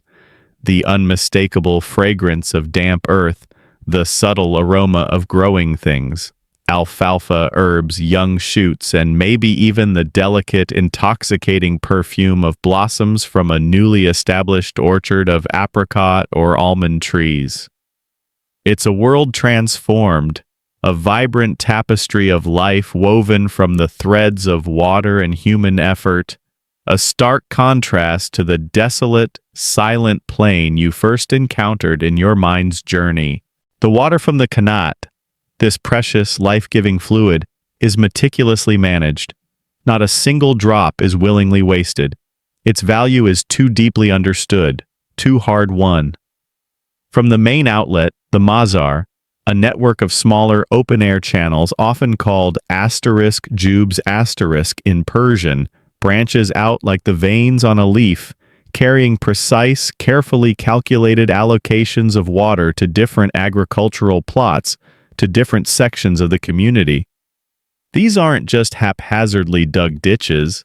Their layout is carefully planned, often with subtle gradients of their own, to ensure equitable distribution and efficient gravity-fed irrigation across the cultivated area.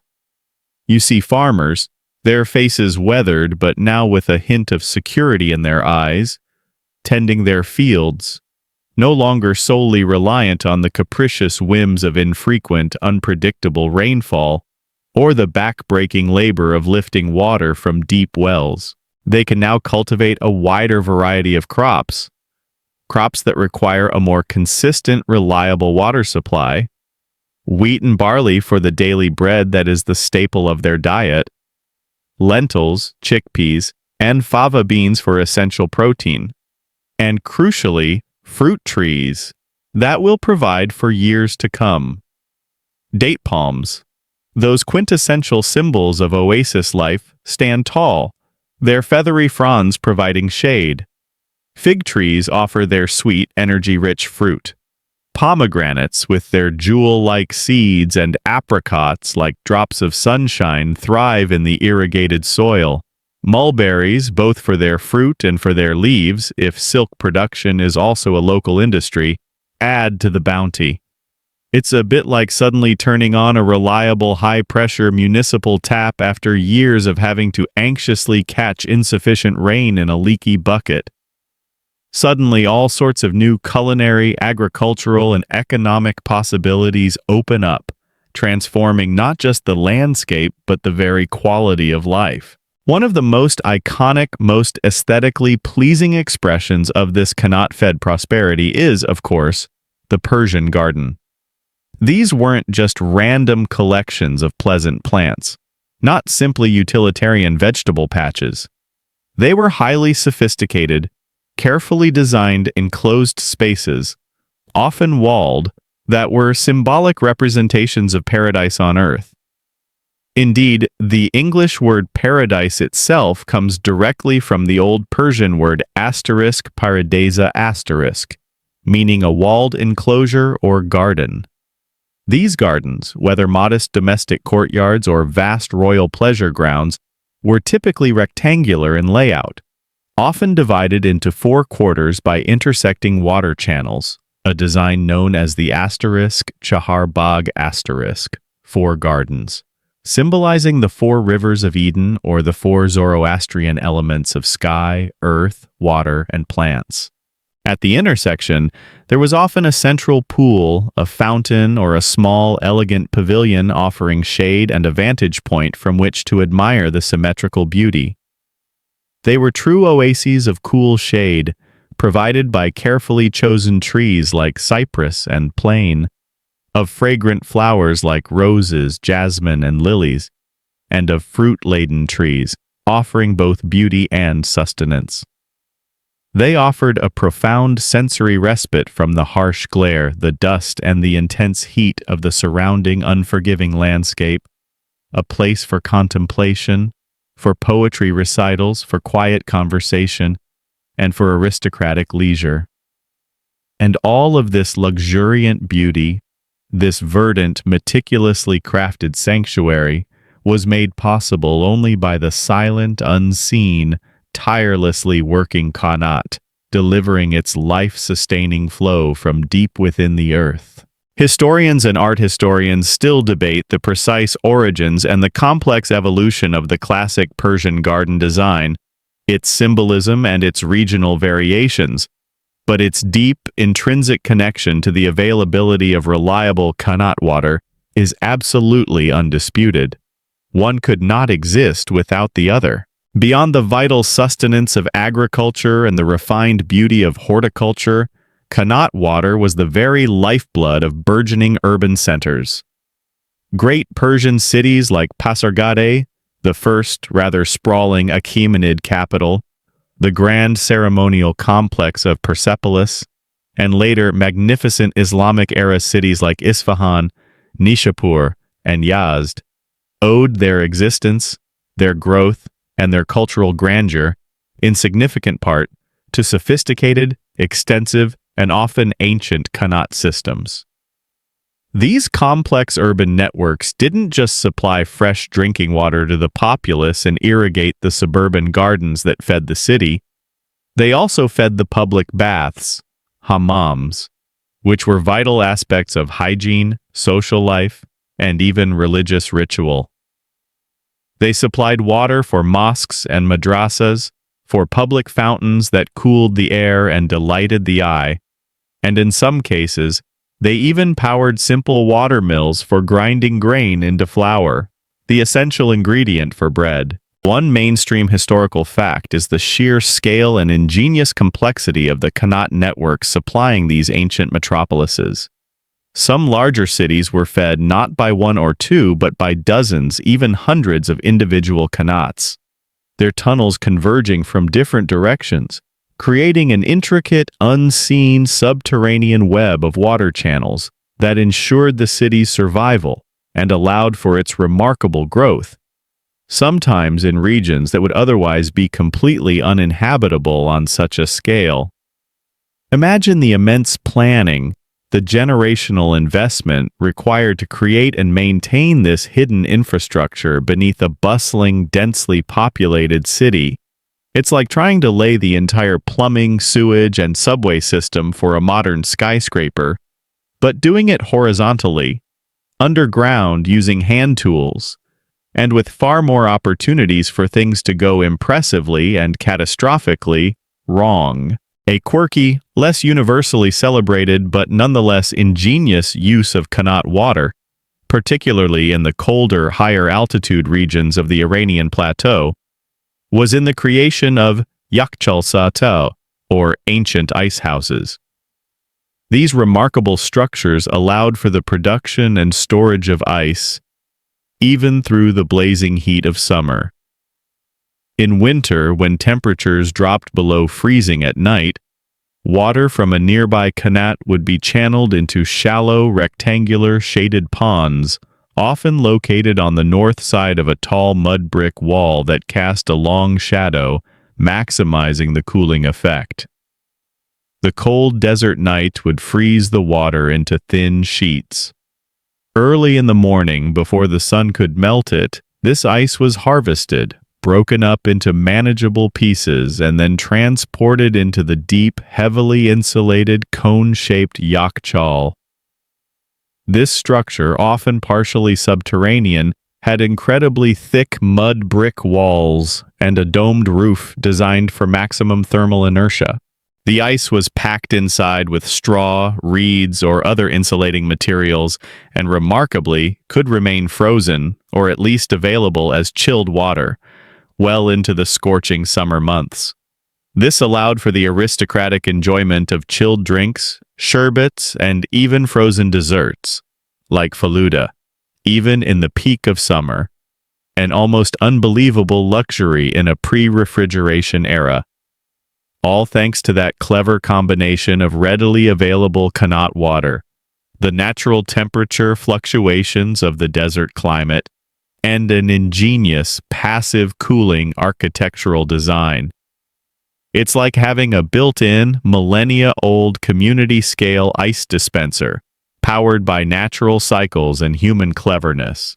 The very fabric of Persian society, its laws, its customs, its economy, its art, was inextricably woven around the presence or absence of this engineered water. Specialized professions, beyond the revered muqannis who built and repaired the qanats, emerged. Most notably, the watermasters, known as *mirabs*, who oversaw the complex system of water distribution and allocation within a community or agricultural district.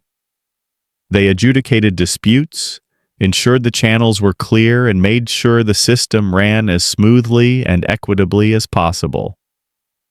The availability and reliability of qanat water directly influenced land values, dictated settlement patterns.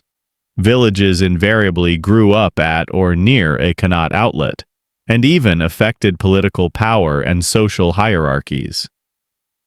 Control over a productive, well-maintained qanat, or shares in its water, was a significant source of wealth, status, and influence. You see, it wasn't just about making the desert bloom in a literal agricultural sense. It was about building a stable, complex, resilient, and often highly sophisticated civilization on foundations that, quite literally, drew their life and sustenance from deep within the arid earth. The silent, constant, unobtrusive flow of the Qanat wasn't just pleasant background noise in a Persian garden. It was the very pulse of Persian life itself, a rhythmic constant around which all else revolved.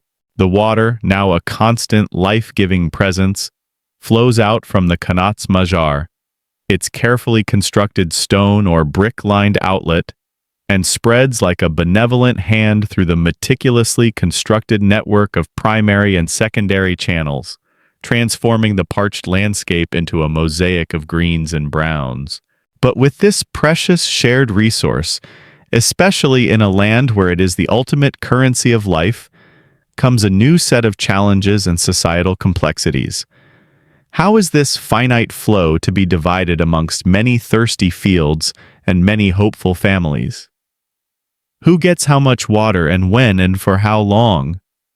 Who is responsible for the constant demanding upkeep of the main Qanat gallery and its numerous access shafts?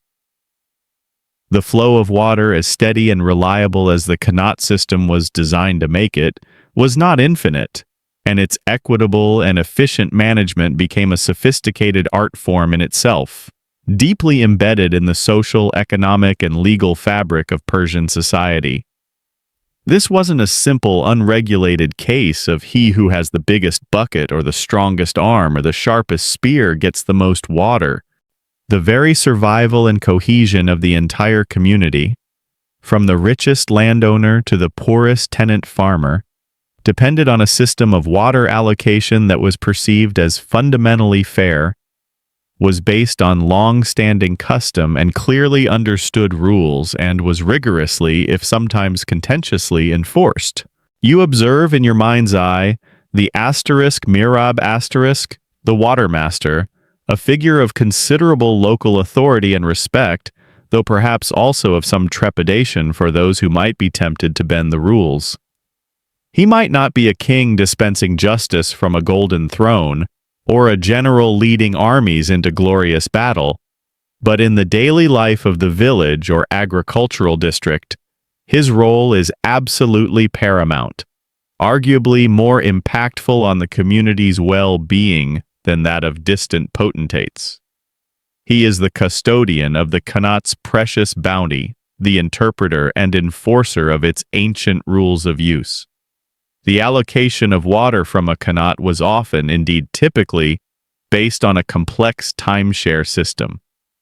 Each farmer or landowner entitled to water from a particular Qanat would have rights to a specific predetermined period of the Qanat's full flow, perhaps measured in hours or even fractions of an hour for smaller plots, on a recurring cycle that might span several days or even weeks.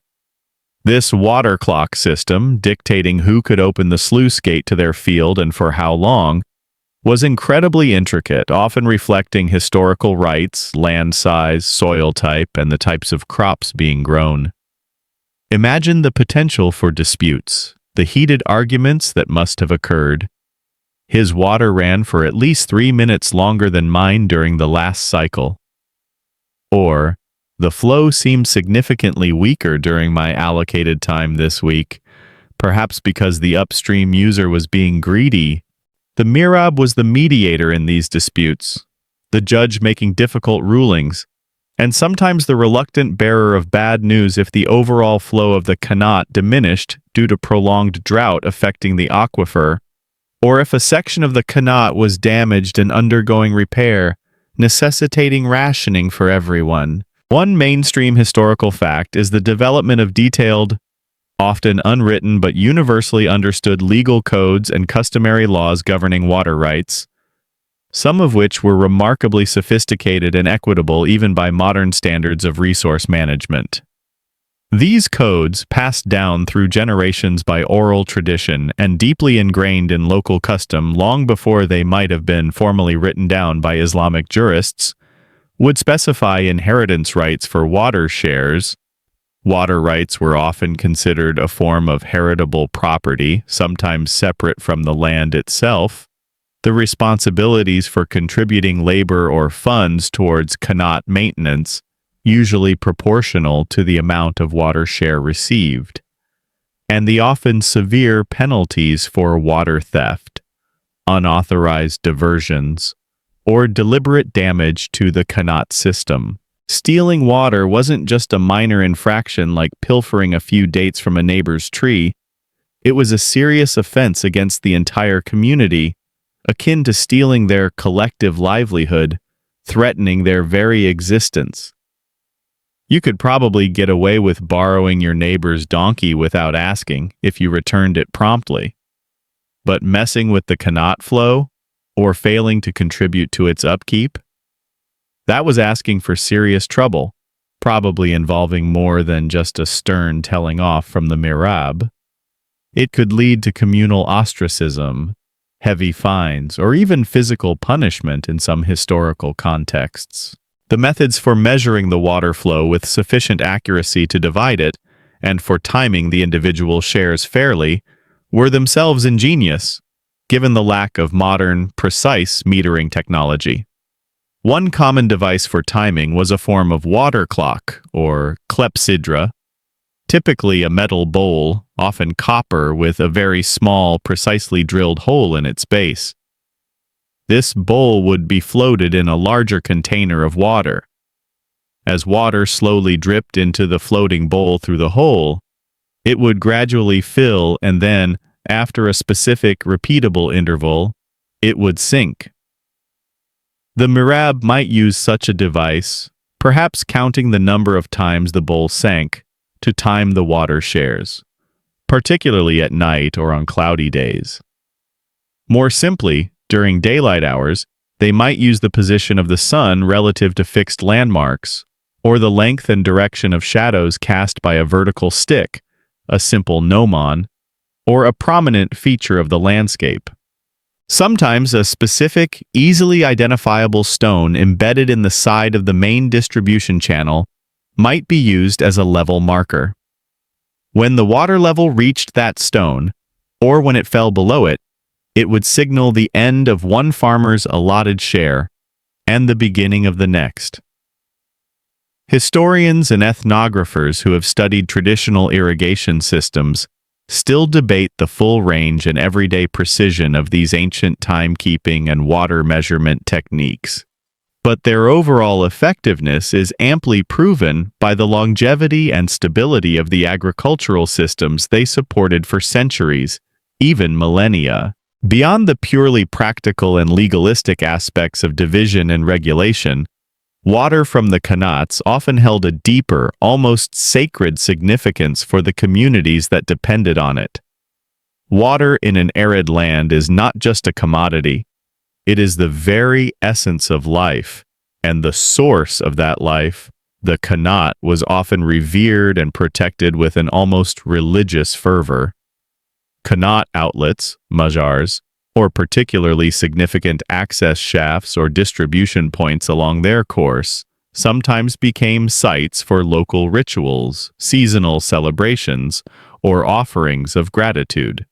There might be specific, joyous ceremonies to mark the beginning of the main irrigation season after the winter, or solemn prayers for the continued health and abundant flow of the Qanat during periods of drought. A quirky, though not universally attested, folkloric tidbit involves certain superstitions and beliefs surrounding Qanats. Some believe that jinn, sprites or spirits often ambiguous in their nature, or other elemental entities resided in the cool, dark, mysterious depths of the Qanat tunnels and their numerous access shafts. Care, therefore, had to be taken not to offend these subterranean guardians, lest they become malevolent and disrupt the precious water supply or cause accidents to those working within the Qanat. Throwing refuse into a Qanat shaft, or polluting the watercourse, for example, might not just be seen as unhygienic or antisocial, but as a sacrilegious act that could anger these powerful spirits.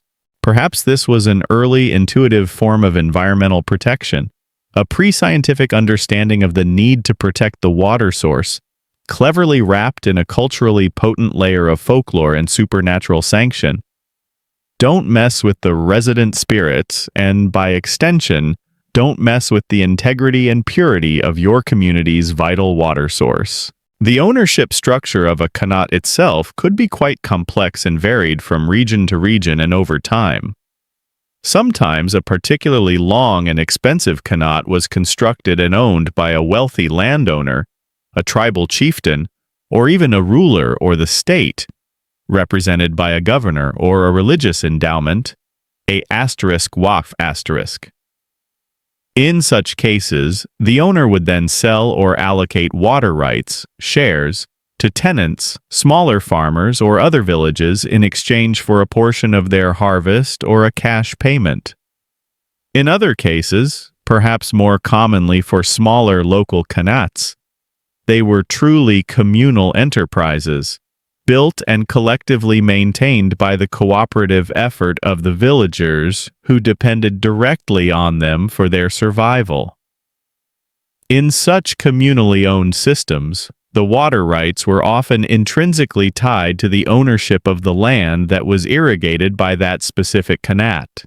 If you inherited or bought a piece of land within the qanat's command area, you usually inherited or bought the corresponding water rights with it.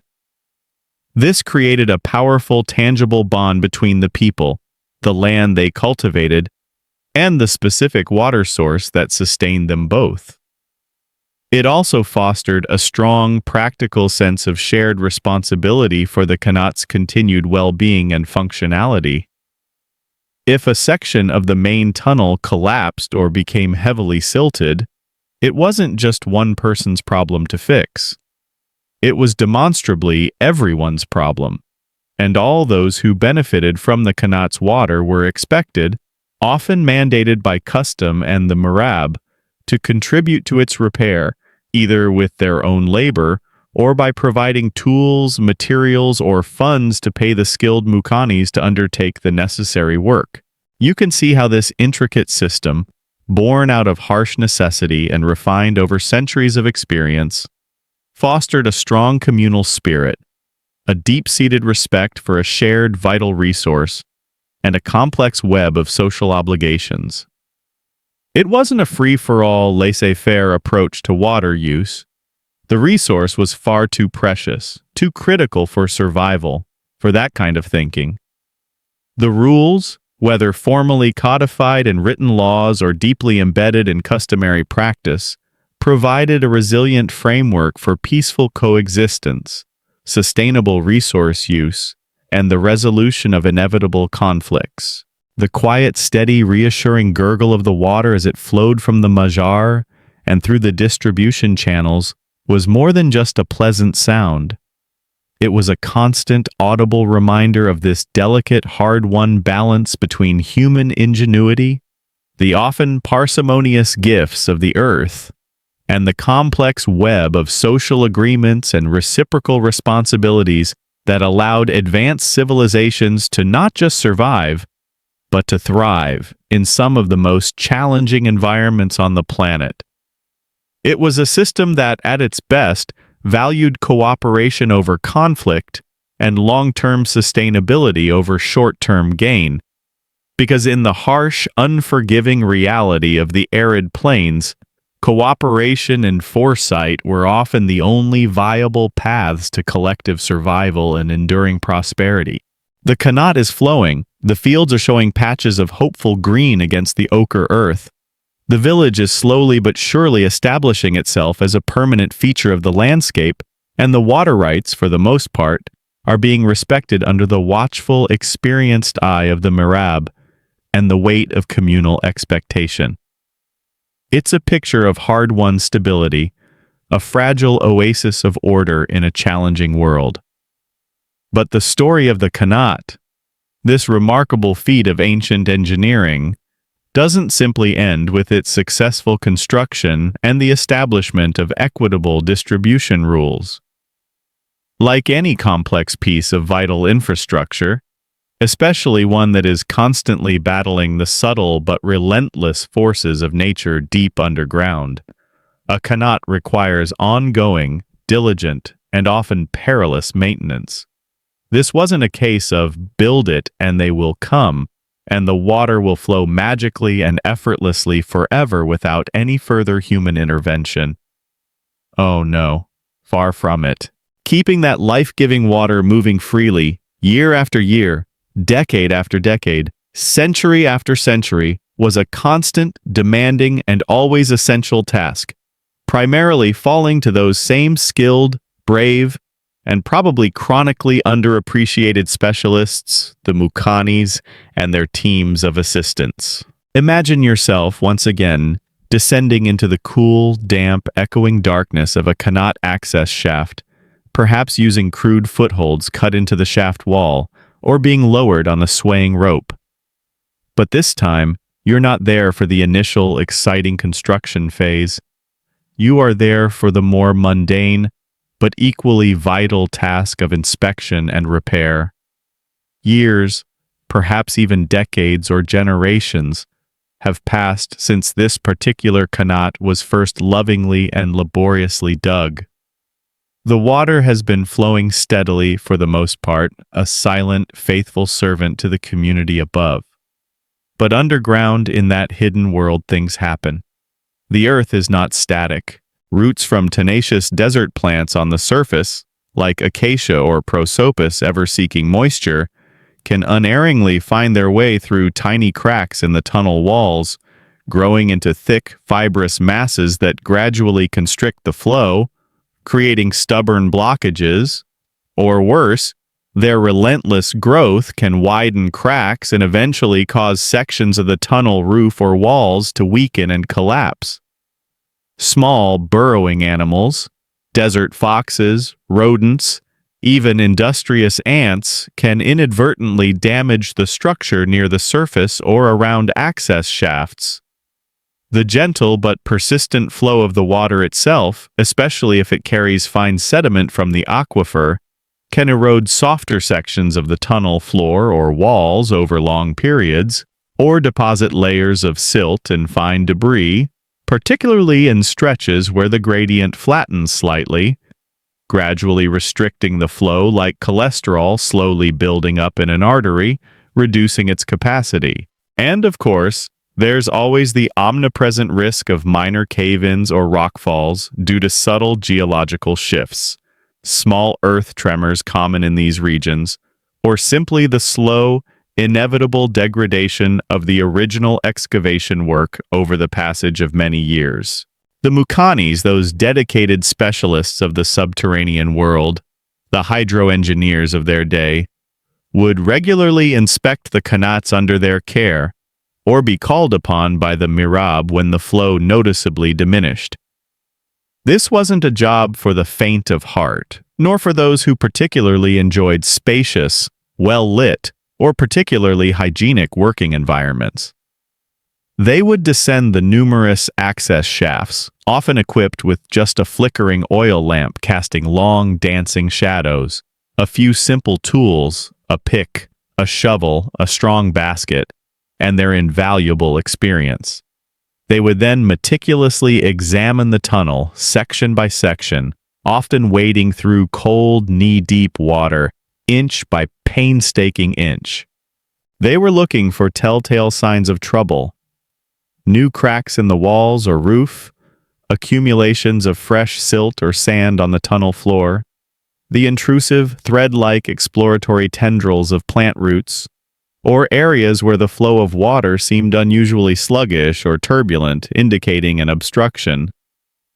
It's like being a highly specialized plumber, a structural engineer, and a bit of a cave explorer all rolled into one, but working in conditions that would make a modern health and safety inspector weep, faint, and then probably issue a string of immediate prohibition notices.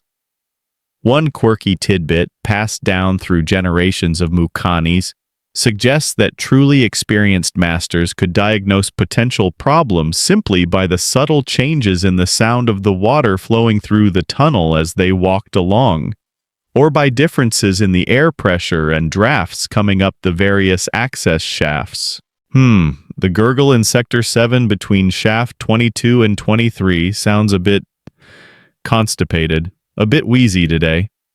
Better check for a silt blockage or a partial collapse there. one might remark to his equally grimy and damp colleague, his voice echoing slightly in the confined space. When a problem was found, a buildup of silt, a rockfall, a mass of roots, the hard, dirty, and often dangerous repair work would begin. If it was an accumulation of silt or debris, it meant the back-breaking task of manually digging it out in the incredibly cramped confines of the tunnel, often while stooped low or kneeling in cold flowing water for hours on end.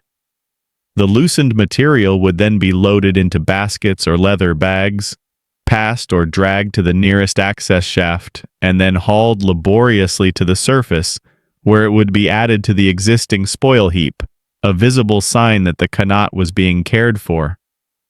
This was repetitive, exhausting work, often performed in near darkness, with the constant threat of more material collapsing from above. It's not exactly the glamorous, heroic side of ancient engineering that gets celebrated in epic poems. If a section of the tunnel wall or roof had actually collapsed, or was clearly threatening to do so, the Mukanis would first have to carefully clear the fallen debris, a dangerous task in itself, as this could disturb the fragile equilibrium of the damaged section. Then, if possible, and if resources allowed, they would attempt to reinforce the damaged area. This might involve painstakingly fitting new stones to support the roof, creating a rough arch, or in areas where baked clay lining rings had been used in the original construction, a more sophisticated and expensive technique, carefully replacing broken or dislodged sections of these rings. Access to good quality, durable timber for shoring up extensive sections of tunnels was often severely limited on the largely treeless Iranian plateau and other arid regions where qanats were common, making long-term, structurally sound repairs even more challenging and reliant on local materials and ingenuity. One mainstream historical fact underscoring the societal importance of this work is that qanat construction and, critically, qanat maintenance were recognized and essential professions, often passed down within specific families or tight-knit guilds for generations. The specialized knowledge required a deep, intuitive understanding of the local geology, the specific idiosyncrasies and behaviors of a particular qanat. They were often said to have their own personalities. The safest and most effective techniques for working underground was a valuable and closely guarded commodity.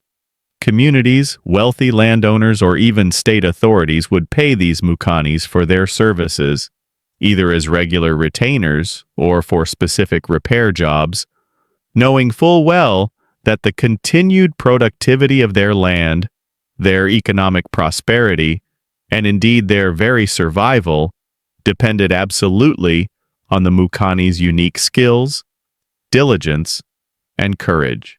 The cost of this vital maintenance was usually borne collectively by all those who benefited from the qanat's water, often through a system of levies, contributions in kind, grain, livestock, or labor, organized and overseen by the Mirab or village council. Historians and economists still debate the exact economic arrangements, the social status, and the remuneration of mukanis in different historical periods and geographical regions, but their vital, indispensable role in the functioning of qanat-based societies is universally undeniable. The dangers involved in qanat maintenance were, if anything, even greater than those faced during the initial construction phase. An old tunnel, one that has been subjected to years or decades of water flow, geological stresses, and root intrusion, is inherently less stable, more unpredictable, than a newly excavated one. There was always the heightened risk of sudden, unexpected collapses, especially when clearing existing blockages that might, ironically, have been providing some temporary, albeit unintended, structural support to a weakened section of the tunnel. Poisonous or asphyxiating gases, carbon dioxide, methane, hydrogen sulfide, could accumulate in poorly ventilated or recently unblocked sections of the tunnel, posing an invisible but deadly threat. And of course, the physical toll of working for extended periods in cold, often contaminated water in near total darkness carried its own significant health risks, from rheumatism and respiratory illnesses to infections from cuts and abrasions. There are no grand, heroic statues erected in city squares to the unknown Mukani who might have drowned trying to clear a sudden surge of floodwater in a tunnel, or the one who was silently crushed by a falling rock while trying to repair a precarious roof section deep underground. Their dangerous, essential work was largely unseen by the community above, their individual sacrifices mostly unrecorded by history, yet their efforts were utterly essential to the continued life of the Qanat and the people it sustained. Imagine the collective relief, the shared joy, when word came up from the depths, passed from shaft to shaft, that a particularly stubborn blockage had finally been cleared, and the full, familiar flow of water was once again restored to the Qanat. The news would ripple through the anxious community above like a cool, refreshing breeze. The fields would once again receive their full, life-giving measure of water. The village cisterns would begin to refill, and the specter of scarcity would recede, at least for a while. It was a constant, unremitting battle against entropy, against the relentless tendency of all human-made structures to decay and fail if not actively maintained. It was a continuous, dedicated effort to keep these fragile, man-made subterranean arteries from succumbing to the immense, persistent pressures of the earth around and above them. This ongoing, often generational commitment to maintenance is what ensured the remarkable longevity of many Qanat systems, with some documented examples remaining operational, with periodic and often extensive repairs for centuries, even for well over 1,000 years.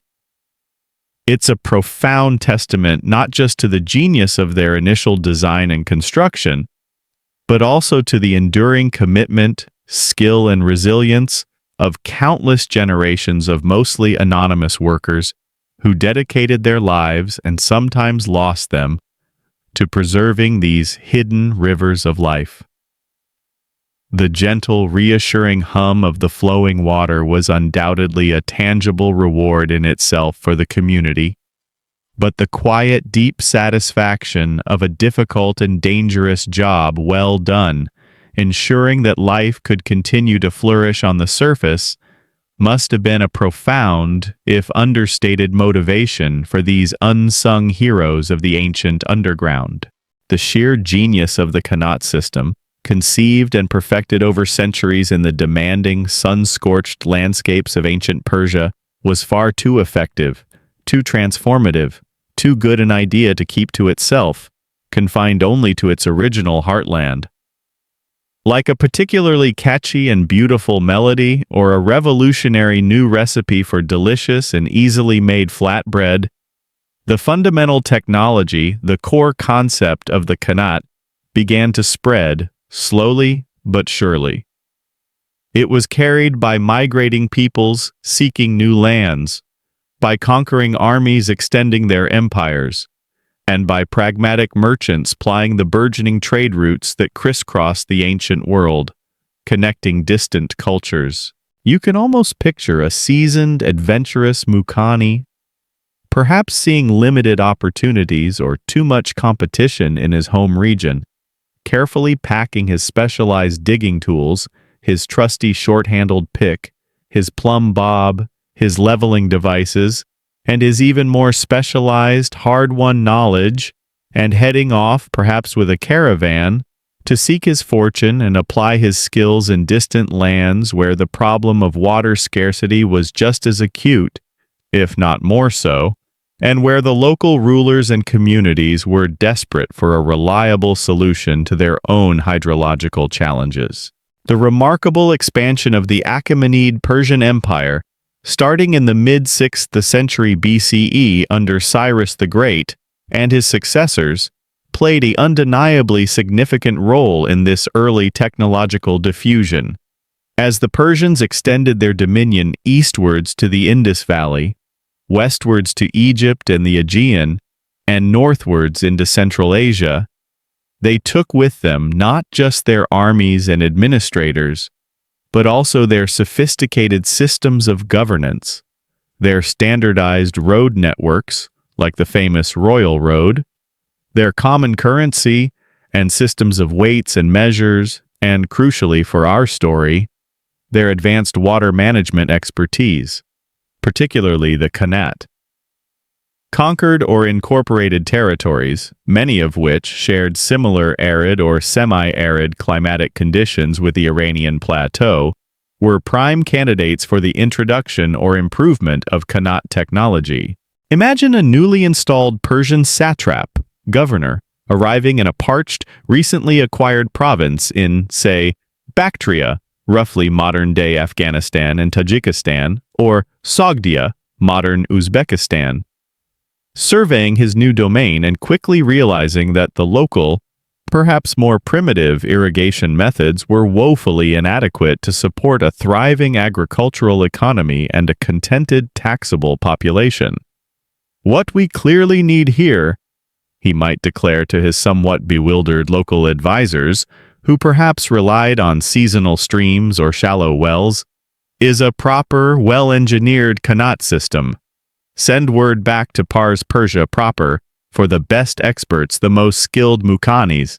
And so it is highly likely that experienced Persian Mukhanis and their engineering teams traveled throughout the vast Achaemenid Empire, and even beyond its formal borders, surveying new lands, identifying potential aquifer sources in unfamiliar geological settings, and overseeing or directly participating in the construction of these life-giving underground waterways in new territories. This wasn't just an act of imperial benevolence or a desire to share good ideas. It was often a matter of practical imperial policy and economic strategy. Reliable and expanded water supplies meant more productive agriculture, which in turn meant a greater surplus of food and other valuable crops. This surplus could support larger populations, feed armies, generate more tax revenue for the imperial coffers, stimulate trade, and ultimately contribute to more stable, prosperous, and easily governable provinces. Qanats, in this sense, were not just water channels. They were engines of economic development, tools of imperial cohesion, and instruments for projecting Persian cultural and technological influence. One mainstream historical fact, supported by extensive archaeological evidence and historical linguistics, is the presence of Qanat-style systems, often bearing Persian-derived names in numerous countries across Central Asia, as they are often called *Kharez** or *Kiaris**. The Middle East, throughout the Arabian Peninsula, Syria, Jordan, North Africa, and even into parts of Europe, notably Cyprus and Spain. The archaeological footprints of these systems, the lines of spoil heaps, the underground galleries, are widespread and unmistakable once you know what to look for. Later, as the great Arab Islamic empires rose and expanded rapidly from the 7th century CE onwards, building upon and often supplanting earlier Persian and Byzantine domains, they inherited, adopted, and further disseminated Qanat technology across their even vaster territories. The Arabic term Qanat itself, QNA, or its local variants like Foggara in North Africa, particularly Algeria and Libya, Falaj, plural **aflaj** in Oman and the UAE, or the continued use of Kharez in Afghanistan and parts of Central Asia, clearly testifies to this widespread adoption and cultural transmission. The Umayyad Caliphate, centered in Damascus, and later the Abbasid Caliphate, with its magnificent capital in Baghdad, a city whose own growth was heavily reliant on intricate canal and Qanat systems, saw the continued construction, maintenance, and even refinement of Qanat technology. Arab engineers, geographers, and agronomists, building on earlier Persian, Greek, and Roman knowledge, wrote learned treatises and practical manuals that included detailed descriptions of Qanat prospecting, surveying, construction techniques, and sophisticated water management practices, further codifying and helping to spread this valuable knowledge throughout the Islamic world and beyond. Historians and archaeologists still actively debate the precise routes, mechanisms, and timing of the technology transferred to specific regions. Did it arrive primarily with early traders seeking new markets, with conquering armies establishing new garrisons and agricultural settlements, or through a more gradual, osmotic process of cultural exchange and imitation of successful neighbors? But the Persian origin or primary development of the Qanat system is widely accepted as a foundational starting point. The journey of the Qanat to North Africa, carried across Egypt and then westwards along the Mediterranean coast and into the Saharan fringes, particularly to regions like Egypt itself, where some ancient systems rivaled Persian ones, Libya, Tunisia, Algeria, and Morocco, was particularly transformative. Here in the vastness of the Sahara Desert and its semi-arid peripheries, the ability to tap into deep hidden aquifers using foggara systems revolutionized oasis agriculture and allowed for the establishment and sustenance of permanent human settlements and vital trans-Saharan caravan routes across otherwise impassable, waterless desert expanses. You can easily imagine the astonishment and profound gratitude of Berber tribesmen or oasis dwellers, accustomed perhaps to the fickleness of shallow desert wells that often ran dry, or seasonal springs that appeared and disappeared with unpredictable rains, when they first witnessed the continuous, reliable, year-round flow of a newly constructed foggara, bringing life and verdure to their harsh environment. It must have seemed like pure magic, a divine gift, a profound secret wrested from the very heart of the dry, unyielding earth. Some of the particularly ornate and well-maintained foggara outlets and distribution basins found in North African oases almost look like sacred temple entrances or shrines, which perhaps subtly hints at the deep reverence and cultural significance with which these vital water sources were, and in some cases still are, held. The technology, born by Islamic civilization, even reached as far west as Spain, Al-Andalus, with the Moorish conquests beginning in the 8th century. Known there by various names, including galerías, galleries, a descriptive term, viajes de agua, water journeys, or sometimes by names derived from Arabic like simbras or alcavores. These Qanat-like systems help to support the flourishing agricultural landscapes, the renowned gardens, like those of the Alhambra in Granada or the Alcazar in Seville, and the prosperous cities of southern and eastern Spain for many centuries during the Islamic period. The Spanish, in turn, after the Reconquista, later carried the concept, or at least the general idea of horizontal wells and infiltration galleries, with them to parts of their colonial empire in the Americas, notably in arid or semi-arid regions of Mexico, Peru, and Chile, where systems bearing some structural or functional resemblance to Old World qanats, or clearly adapted versions of them suited to local conditions, were constructed and are sometimes still visible or even in use. One quirky and perennially debated historical connection is whether some ancient subterranean water tunneling techniques found in places like pre-Columbian Peru, such as the puquios of the Nazca culture, used for irrigation or other purposes, might have developed entirely independently as examples of convergent technological evolution driven by similar environmental challenges. Or if there's some incredibly long-distance, highly attenuated, and as yet unproven echo of old-world qanat technologies, somehow traversing oceans or vast landmasses in prehistoric times. The scholarly jury is still very much out on that particular fascinating but highly speculative question. Further east from its Persian heartland, qanat technology spread, often hand in hand with Persian cultural influence and trade, along the Great Silk Road network into the vastness of Central Asia, into what is now Xinjiang Uyghur Autonomous Region in western China, where they are known as *Karez*, and are still vital for oasis agriculture, particularly around Turpan, and into parts of the northern Indian subcontinent, particularly arid regions of modern-day Pakistan and Afghanistan. In each new environment, in each different cultural context, the basic, brilliant principles of the Qanat, the deep mother well tapping an aquifer, the gently sloping, gravity-driven underground tunnel, the series of vertical access and ventilation shafts were intelligently adapted to local geological conditions, the availability of specific building materials, prevailing labor practices, and existing social structures. Sometimes the tunnels were shorter and shallower, designed to tap more localized groundwater sources.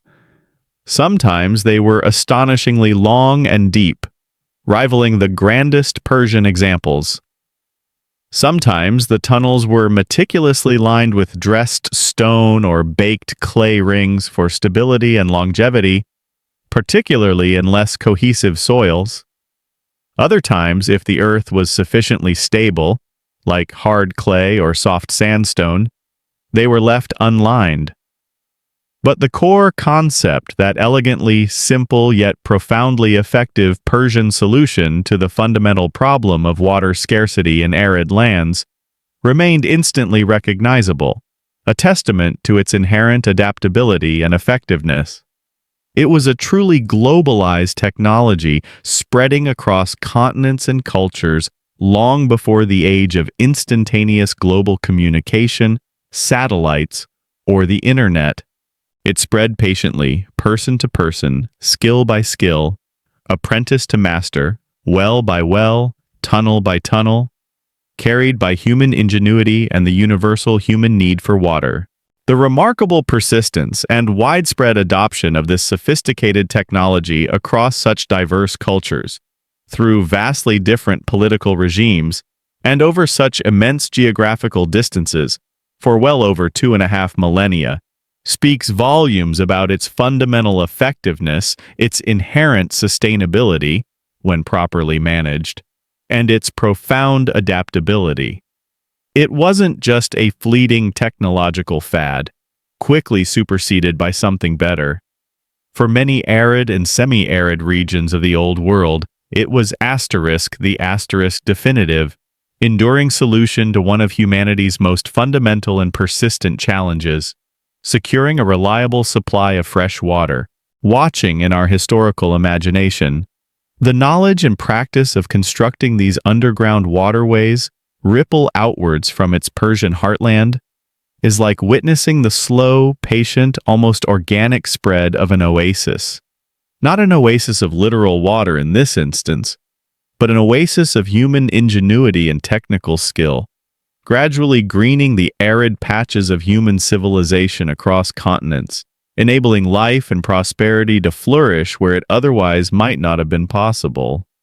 It's a truly remarkable journey for a deceptively simple yet profoundly impactful idea, born long ago on a sun-scorched plain from the marriage of keen observation and desperate necessity. The Persian Qanat, with its silent, unobtrusive, gravity-fed flow of life-giving water, was undoubtedly a crowning masterpiece of ancient hydraulic engineering, a testament to human ingenuity in the face of harsh environmental constraints. But it wasn't the only clever or innovative solution that ancient peoples around the world devised to wrangle, manage, and conserve precious water in challenging environments.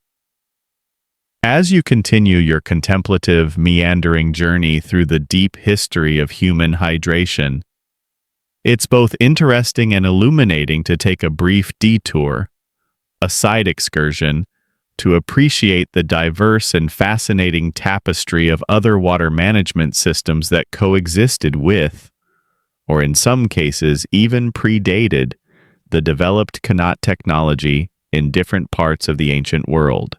Human ingenuity, when faced with the life-or-death imperative of water scarcity or the need to control and utilize water for agriculture, has always been remarkably fertile, resourceful, and adaptive. It's like a global, multi-millennial brainstorming session on the complex theme of how not to die of thirst and how to grow enough food to survive and thrive, played out across diverse landscapes and cultures. Let's first hop over in our mind's eye to ancient Egypt, that venerable civilization famously described by the Greek historian Herodotus, writing in the 5th century BCE, as the gift of the Nile. Their entire existence, their agriculture, their economy, their cosmology, their very civilization, revolved around the predictable, mostly annual inundation of the Great Nile River. While this remarkable natural phenomenon provided abundant water and deposited a fresh layer of fertile silt across the floodplain each year, effectively renewing the land's vitality, managing this flood and extending its benefits was key to Egypt's success. The Egyptians developed sophisticated and large-scale basin irrigation systems. They constructed extensive networks of earthen banks, dikes, and levees to trap the shallow floodwaters on their fields for several weeks, allowing the water to thoroughly soak into the soil and the rich, dark silt to settle out before the excess water was carefully drained away back into the receding river or into connecting channels. This wasn't quite a set-it-and-forget-it system.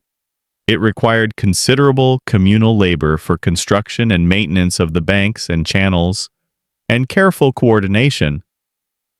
But it was a brilliantly effective adaptation to the unique rhythm of the Nile. For lifting water to slightly higher ground, or for irrigating gardens and small plots during the non-flood season when the river level was low, they employed simpler devices like the shaduf asterisk, an elegant counterweighted lever with a bucket or water skin on one end and a weight on the other, used to lift water a few meters from a canal or well.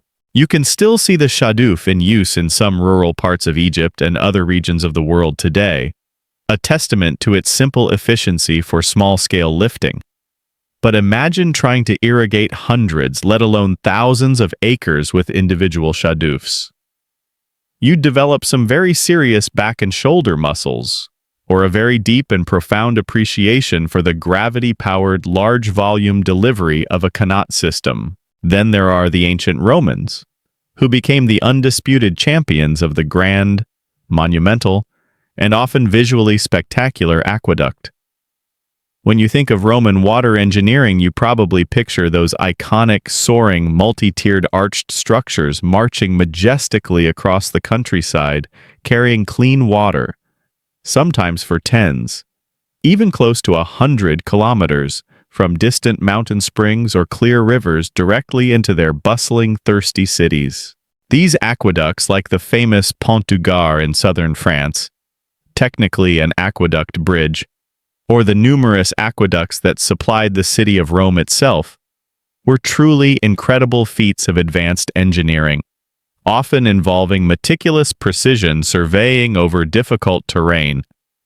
The construction of long tunnels through mountains, though these tunnels were generally for conveying water through obstacles, not primarily for tapping deep aquifers like qanats were, and the widespread innovative use of waterproof volcanic pozzolana concrete, which allowed them to build durable, watertight channels. One mainstream historical fact is that the city of Rome, at the peak of its imperial power, was supplied by no fewer than 11 major aqueducts, collectively delivering an estimated 1 million cubic meters, over 260 million US gallons, of water per day, a truly staggering volume that supported its large population, its numerous and famously extravagant public baths, thermae, its ornamental fountains, its private villas, and even occasional spectacular naumachii, mock naval battles staged in flooded arenas. However, Roman aqueducts, impressive as they were primarily surface or near-surface channels. This made them vulnerable to military attack or sabotage, susceptible to accidental damage, prone to contamination if not carefully protected, and subject to significant water loss through evaporation, especially in the hotter climates of the southern and eastern parts of their empire. Drawbacks: that the entirely underground, naturally filtered and largely evaporation-proof Qanat system elegantly circumvented in its own specific environmental niche. Heading east again, this time to Mesopotamia, the land between the rivers, the Tigris and Euphrates, we find some of the earliest known examples of large-scale organized irrigation systems anywhere in the world, dating back to the Sumerian civilization in the 4th millennium BCE, and further developed by later Akkadian, Babylonian, and Assyrian cultures. These floodplain civilizations pioneered canal irrigation on a truly grand scale, ingeniously diverting water from the two great rivers to feed vast agricultural areas, transforming the arid plains into highly productive breadbaskets. They developed complex hierarchical systems of main feeder canals, some of which were navigable, smaller distributary channels, protective weirs to raise water levels, and adjustable sluice gates to control and direct the flow of water to individual fields. The ongoing maintenance of these extensive canal systems, particularly the constant laborious task of desilting them, as the rivers carried a heavy sediment load much like the Nile, was a monumental undertaking, often organized and managed by temple authorities or state bureaucracies, requiring vast mobilization of communal labor. Some historians and archaeologists still argue, in a theory known as hydraulic despotism, though it's a somewhat controversial and debated concept, about the extent to which the immense managerial and organizational demands of these large-scale irrigation systems contributed directly to the development of centralized state power, social stratification, and complex administrative structures in early Mesopotamia. The ancient adage, "Who controls the water, controls the people," likely found its first large-scale, real-world application in these riverine landscapes. Across the globe, in the arid coastal desert regions of Peru, long before the rise of the Inca Empire, innovative civilizations like the Moche, c. 100, 800 CE, and even earlier, the Nazca, c. 100 BCE, 800 CE, developed their own remarkable and sophisticated water management systems to sustain agriculture in an exceptionally dry environment. The Nazca, justly famous for their enigmatic giant geoglyphs, the Nazca lines, etched into the desert pampa, also constructed impressive underground aqueducts known locally as *Puquios*, from a Quechua word meaning spring or source. These ingenious systems, many of which are, astonishingly, still in use today after more than 1,000 years, bear a striking, functional, and in some ways structural resemblance to the Persian Qanats, though their precise construction methods and geological settings differ. Puquios typically tap into subterranean water sources, often groundwater slowly filtering down from the distant Andes Mountains and flowing through permeable strata beneath the desert surface, and convey this water via carefully stone-lined, narrow underground galleries to surface reservoirs, distribution points, and irrigation canals. A particularly quirky and distinctive architectural aspect of many Nazca Puquios is their characteristic, beautifully constructed, spiraling or corkscrew-shaped access shafts or ojos, eyes, which descend gracefully to the water channel below. These ojos provided access for cleaning and maintenance, and possibly also aided in ventilation or even water aeration. Whether this sophisticated Puquio technology developed entirely independently in the Americas, a remarkable example of convergent evolution in response to similar environmental challenges, or if there was some incredibly remote, as yet undemonstrated ancient diffusion of technological ideas or principles from the old world across the vast Pacific, remains a tantalizing, romantic, and hotly debated mystery among archaeologists and historians specializing in Andean prehistory. Even in seemingly less intensely arid regions, or those with highly seasonal rainfall, clever water harvesting and storage techniques were crucial and widely practiced. The Nabateans, for example, the skilled traders who built the magnificent rock-cut city of Petra in modern-day Jordan, carving their elaborate tombs and temples directly into the pink sandstone cliffs, were absolute masters of flash flood harvesting and water conservation in their rugged desert environment. In their homeland, rainfall is infrequent but can be extremely torrential when it does occur, leading to powerful, dangerous flash floods. The Nabateans constructed intricate and extensive systems of small dams, diversion channels, conduits, and vast rock-cut cisterns, some capable of holding hundreds of thousands of gallons, to capture every precious drop of this episodic runoff, skillfully guiding it and storing it safely in these huge, often hidden reservoirs for later use during the long, dry seasons. They weren't primarily tapping deep, permanent aquifers with horizontal tunnels in the Persian qanat style, but they were brilliantly and effectively maximizing the potential of scarce, ephemeral surface water through meticulous capture and careful storage. Comparing these diverse and ingenious ancient systems serves to highlight the unique elegance and specific advantages of the Persian qanat in its particular context. While Roman aqueducts were magnificent feats of engineering and delivered vast quantities of water, they were often highly visible, vulnerable, and resource-intensive to build and maintain, and suffered from evaporation.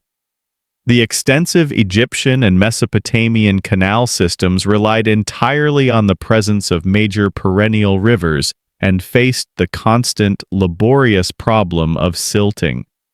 The Pukios of the Nazca are fascinatingly similar in their fundamental purpose and subterranean nature to qanats, but appear to have evolved in a completely different cultural and geographical context, with their own distinctive features.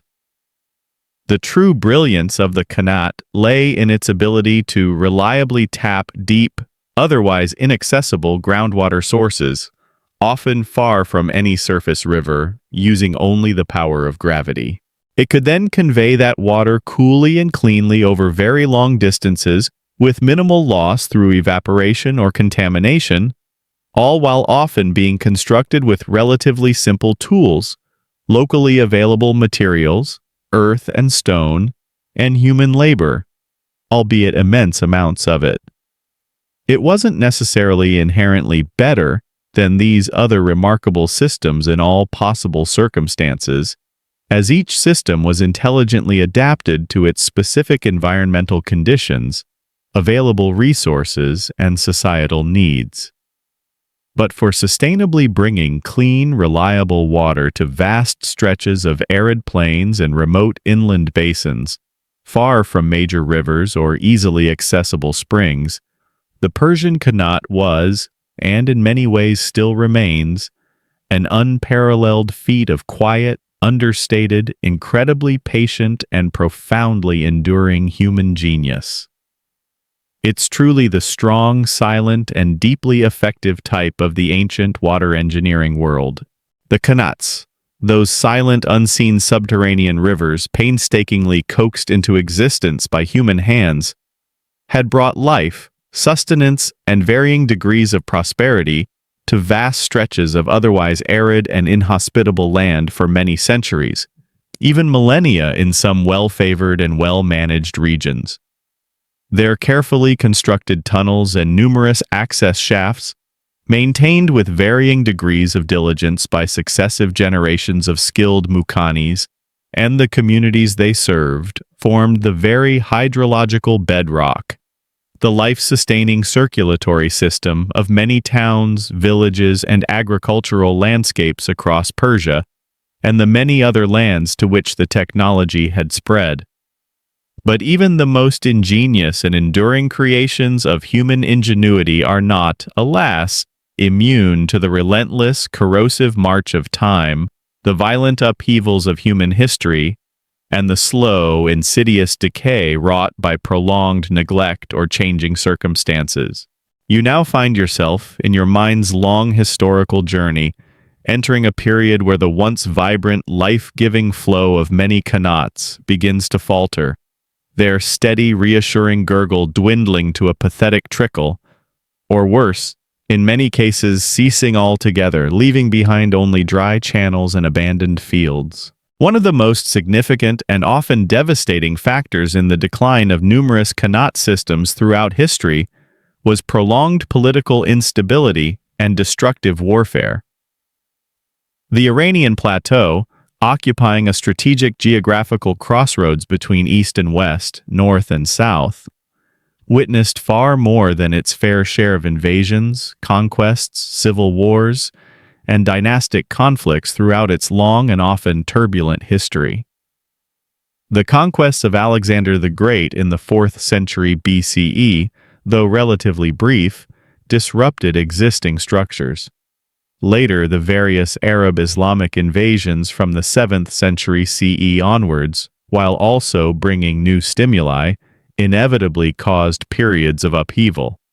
Far more destructive were the devastating Mongol incursions under Genghis Khan and his successors in the 13th century, which laid waste to vast areas of Persia and Central Asia, deliberately destroying irrigation systems and massacring populations. Later still, there were further conflicts involving the Seljuk Turks, the brutal campaigns of Timur, Tamerlane, and internecine struggles between Safavid, Afghan, and other local dynasties. During such prolonged and violent times of war and widespread societal upheaval, the delicate social, economic, and organizational structures absolutely necessary for the regular, costly, and labor-intensive maintenance of qanat systems often simply broke down entirely. Skilled muqannis, the human repositories of essential technical knowledge, might be killed in fighting, displaced as refugees, or forcibly conscripted for military purposes rather than vital hydraulic work. Communities that once cooperated effectively to clear silt, repair collapses, and share the costs of their communal qanat might be scattered, impoverished, or pitted against each other. Strategically important irrigation networks, painstakingly built over generations, could be deliberately and systematically destroyed by invading armies as a cruel but effective way to cripple the local agricultural economy, induce famine, and subjugate the surviving population. A breached qanat, one whose mother well was deliberately filled with rubble, or one whose vital access shafts were systematically blocked and obliterated, could take many years, if not entire generations, to fully restore to its former functionality, always assuming that the specialized knowledge, the necessary communal will, and the required economic resources were still available in the aftermath of such devastation. Imagine a once thriving qanat-fed village, its carefully tended fields now parched and reverting to thorny desert scrub, the stone-lined mouth of its formerly gushing qanat now choked with debris, cobwebs, and wind-blown sand. The oldest elders in the village might still tell wistful stories, passed down from their own grandparents, of the old days, when clear water flowed abundantly, when gardens flourished and granaries were full.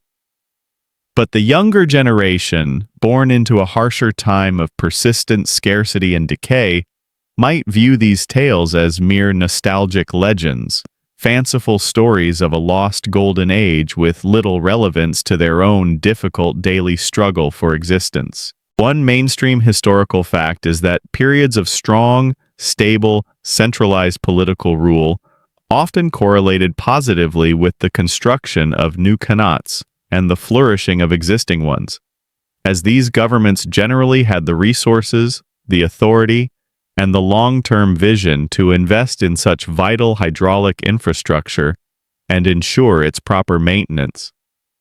Conversely, periods of political fragmentation, weak governance, and widespread conflict almost invariably saw the widespread neglect, decay, and eventual abandonment of many Qanat systems. It's hard for a community to prioritize fixing a leaky, complex underground tunnel system when there are hostile soldiers with pointy sticks and very bad intentions coming over the nearest hill, or when taxes are exorbitant and security non-existent. Beyond the direct and often brutal impacts of war and political chaos, more gradual, insidious economic shifts and changing societal priorities also played a significant role in the decline of some Qanat systems. As major intercontinental trade routes shifted over time, for example, the decline of the Silk Road overland routes with the rise of maritime trade, or as certain traditional agricultural products fell out of favor or faced competition from other regions, the economic viability of maintaining some older, perhaps less efficient or more remote Qanats significantly diminished. If the specific crops irrigated by a particular Qanat, perhaps luxury fruits or specialized fibers, no longer fetched a good price in the market, or if the population that the Qanat supported had dwindled due to disease, famine, or migration to more prosperous urban centers, then both the economic incentive and the practical ability to invest heavily in its costly and demanding annual upkeep would inevitably decline. It's a simple, if often harsh, economic reality that applies to infrastructure then as now. If the annual maintenance bill consistently exceeds the perceived or actual economic benefit derived from the system, then that maintenance tends to get deferred, then done inadequately, and then, eventually, forgotten altogether, leading to a slow but inexorable decline into dereliction. Historians and historical geographers still actively debate the precise relative weight of these different complex factors: political instability, economic change, direct environmental impacts like prolonged drought or earthquakes, and social shifts in the decline of specific Qanat networks in various regions and at different times. It was rarely a single cause, but more often a combination of interacting pressures.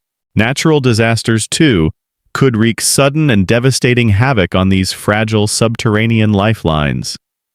Earthquakes, which are unfortunately common in many parts of the Iranian plateau and surrounding mountainous regions due to active tectonic plate boundaries, could cause catastrophic collapses in long sections of underground Qanat tunnels, instantly severing a community's vital water supply with little or no warning.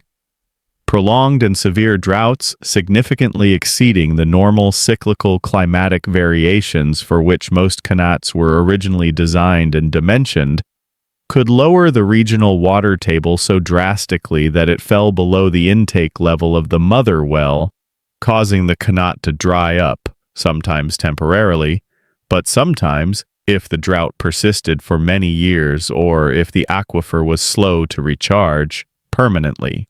While Qanats were, by their very nature, designed to be resilient and to tap relatively stable groundwater sources, they were not entirely invulnerable to the more extreme and unpredictable tantrums of Mother Nature, nor to long-term climatic shifts. And then, perhaps most insidiously of all, there's the slow, creeping effect of simple, gradual neglect, born not of malice or disaster, but of forgetfulness, complacency, or shifting priorities.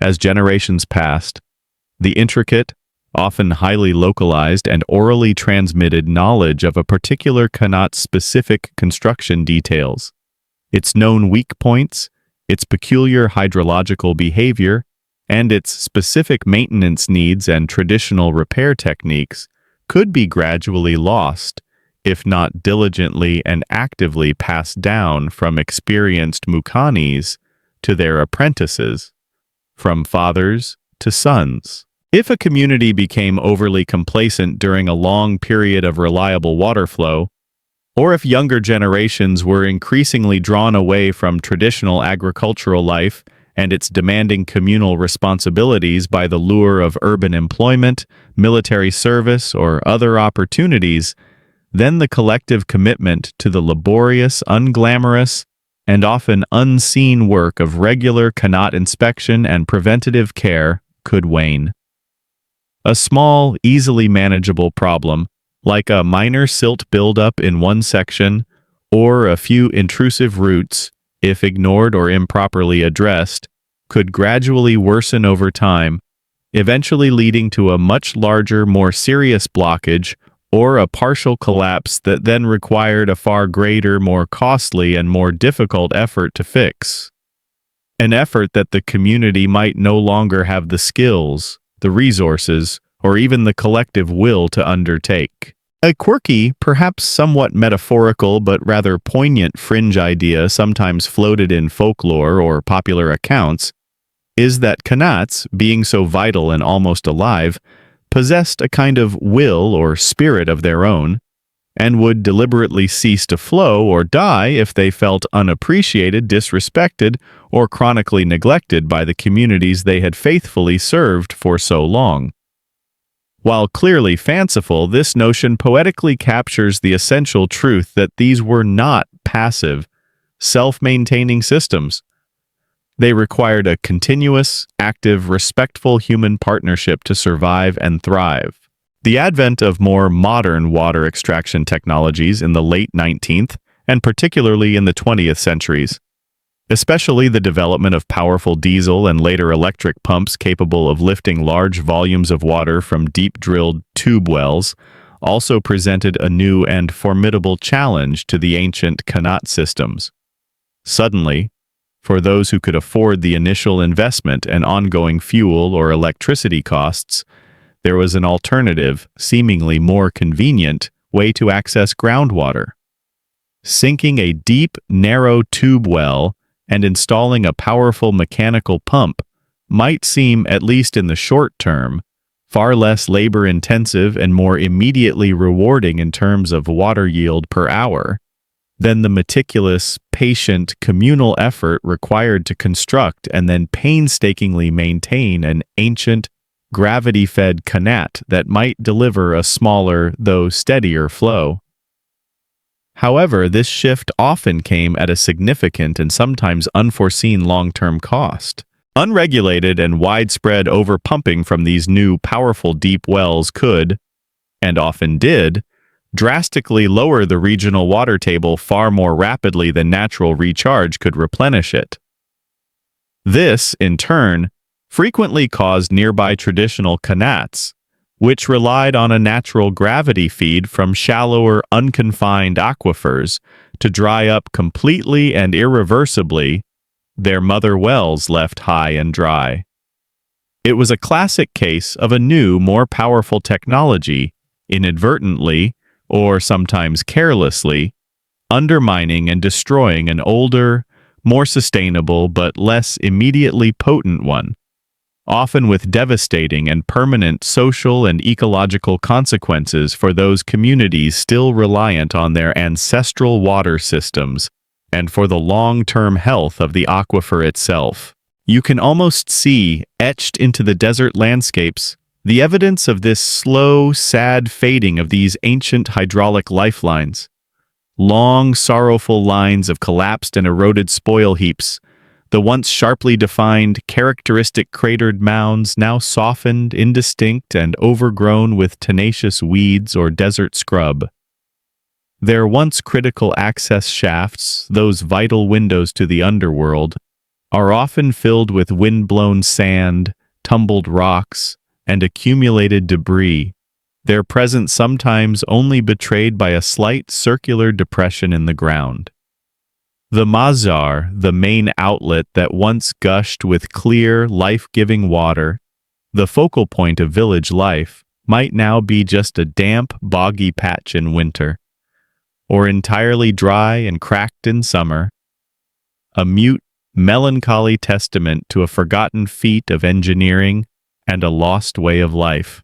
The vibrant, life-sustaining green it once patiently supported has retreated, withered and died, a victim perhaps of conflict, or neglect, or economic change, or simply the seductive, powerful, but not always wiser promise of newer, more immediately gratifying, but not always more sustainable or equitable ways to get water from the earth.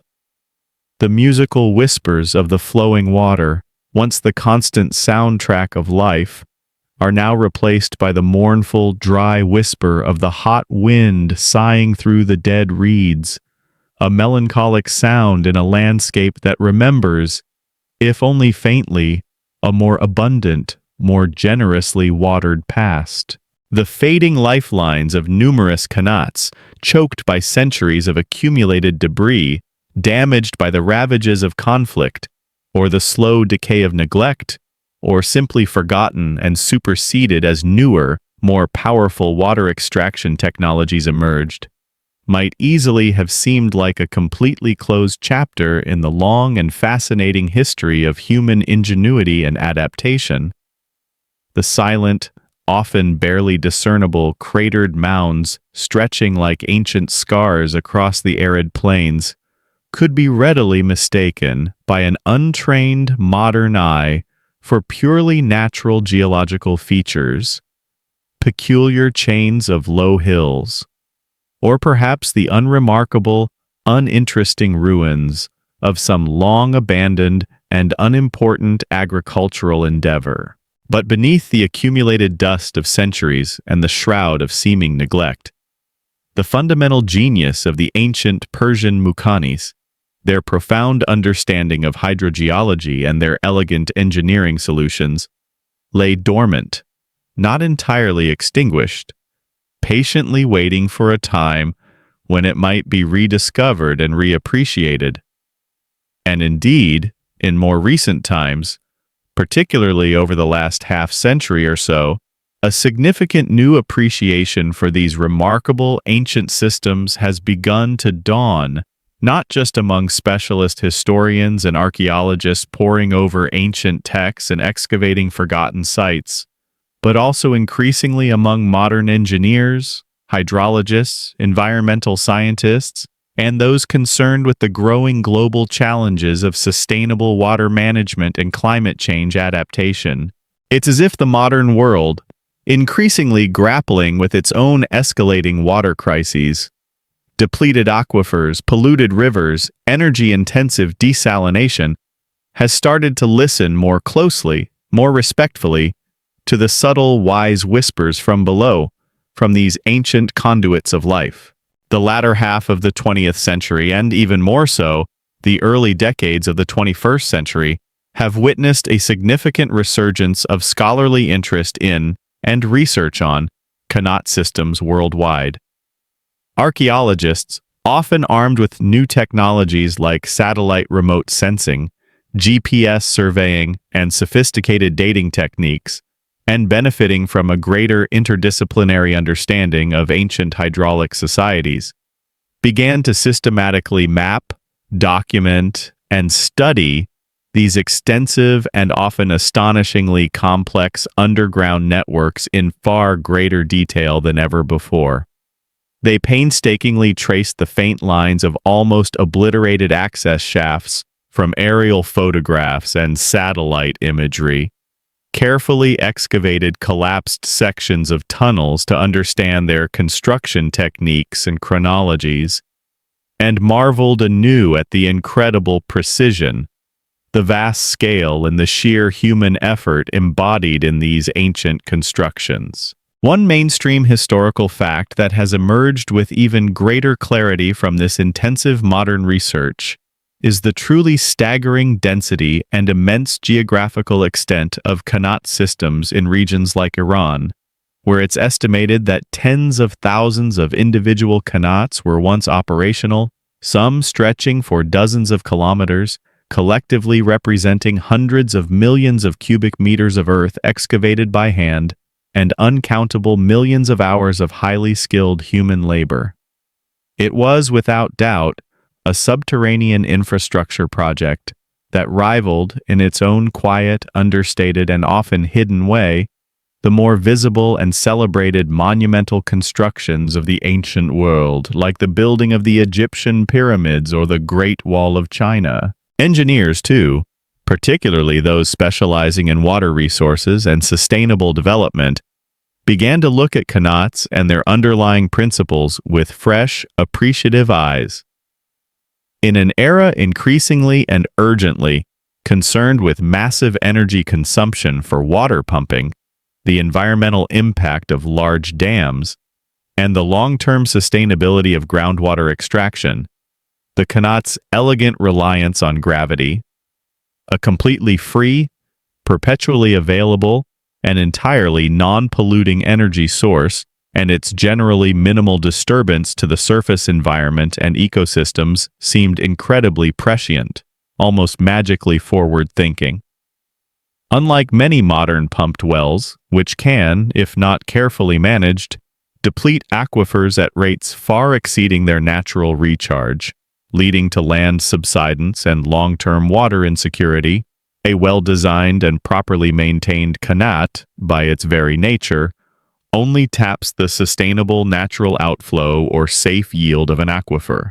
It cannot easily overexploit it, making it an inherently more sustainable method of water extraction in the long run, provided, of course, that the aquifer itself isn't being catastrophically overexploited by other, more aggressive means, such as excessive deep well pumping nearby. This intellectual rediscovery of the qanat's merits wasn't just purely academic or historical. In some regions where qanats had fallen into disuse but the aquifers still held water, there have been tangible, practical efforts to restore and rehabilitate ancient qanats, painstakingly bringing them back into productive use for local communities. These communities, sometimes with crucial financial and technical help from government agencies, international development organizations, NGOs, or university research projects, have begun the laborious process of clearing blocked tunnels, repairing collapsed access shafts, rebuilding damaged outlets, and, most importantly, relearning or reviving the ancient, often orally transmitted skills and communal organization required for qanat maintenance. It's like finding a beautifully made, vintage mechanical Swiss watch in your grandfather's dusty attic. It might need a bit of careful cleaning, some precise oiling, and a skilled hand to get it working again, but its superb craftsmanship, its timeless design, and its intrinsic, enduring value are immediately and undeniably apparent. One quirky and rather endearing aspect of this modern rediscovery and reevaluation is the almost cult-like, deeply passionate following that qanats have developed among a certain type of enthusiast. A dedicated global subculture of engineers, hydrologists, archaeologists, historical geographers, and general history buffs who become utterly captivated by the quiet elegance, the profound ingenuity, and the sheer audacity of these ancient systems. They might spend their holidays trekking through remote, sun-scorched deserts in Iran, Oman, or Morocco, diligently searching for the faint traces of forgotten qanat lines, mapping them with GPS, and documenting their features. They might passionately debate the subtle typological differences in construction techniques between a classical Persian qanat, a North African fagara, an Omani falaj, or a Chinese karas. There are now international conferences, specialized academic publications, dedicated websites, and lively online forums and social media groups entirely dedicated to the study, preservation, and celebration of these ancient waterworks. It's a clear testament to the qanat's enduring intellectual appeal, a profound engineering problem so elegantly and sustainably solved so long ago that it continues to inspire awe, respect, and intensive study thousands of years later. Historians, archaeologists, and water resource specialists still actively try to determine the exact number of qanats that remain fully operational around the world today. But it's a difficult task due to their often remote locations and the lack of centralized records.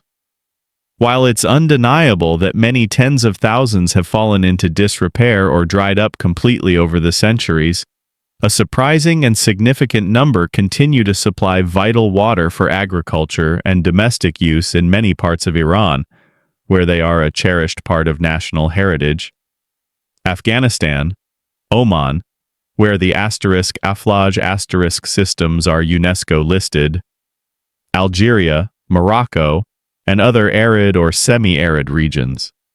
In some remote rural communities, these ancient systems are still the sole or primary source of life-sustaining water, their continued existence a fragile but precious link to an ancient, sustainable way of life, a testament to enduring local knowledge. The specialized traditional knowledge of the Mukhanis, the hydrogeological insights, the surveying skills, the tunneling techniques, the maintenance practices, though perhaps far less widespread and formally recognized than in centuries past, has not entirely vanished from the earth. There are still skilled individuals, often elderly, in some regions who possess the traditional hands-on skills to locate water sources, site qanats, direct their construction, and carry out essential repairs. Their invaluable expertise, often passed down through families or very localized apprenticeships, representing a living, breathing connection to an unbroken lineage of brilliant subterranean engineers stretching back for possibly 3 millennia or more. Modern technology, somewhat ironically, has also played a crucial role in this rediscovery and in efforts to preserve and understand qanats. High-resolution satellite imagery and aerial photography can help to identify the telltale surface lines of ancient qanat access shafts, even those that have been long abandoned, almost completely eroded, and are virtually invisible when viewed from ground level. Geophysical survey techniques such as ground-penetrating radar, GPR, or electrical resistivity tomography, ERT, can assist in mapping the precise course and depth of underground qanat tunnels without the need for extensive, costly, and potentially damaging excavation. And sophisticated computer-based hydrological modeling can help scientists and engineers to better understand the complex dynamics of the aquifers that these qanats tap, potentially guiding efforts to use them more sustainably in conjunction with modern water demands, or to protect them from the adverse impacts of modern over-extraction from nearby wells. It's a fascinating and increasingly productive synergy of ancient, time-tested wisdom and cutting-edge, 21st century scientific and technological tools. You can almost sense a significant positive shift in global perception.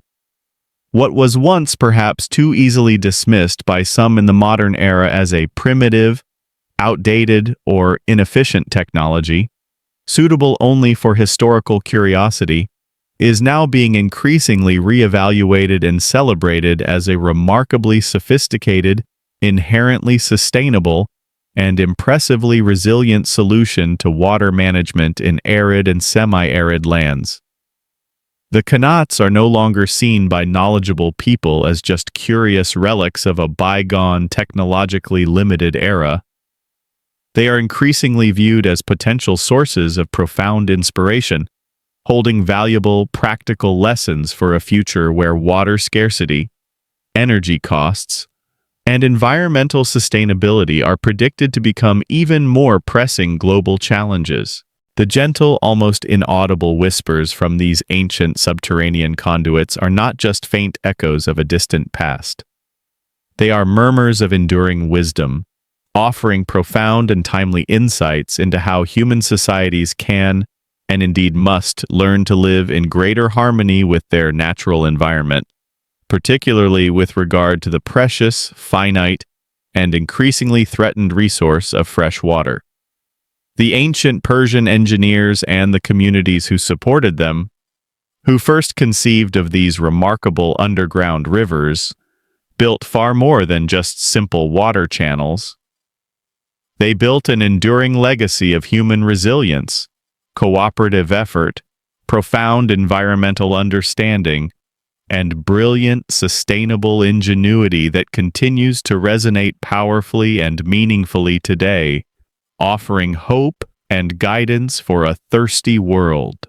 The journey of the Qanat, from its first glimmer of an idea on the sun-scorched, thirsty Persian plains millennia ago, to its remarkable spread across continents, its centuries of faithful service, its periods of decline, and now its modern rediscovery and reappreciation by scholars, engineers, and a world increasingly desperate for sustainable solutions, has been a long, complex, and utterly fascinating one.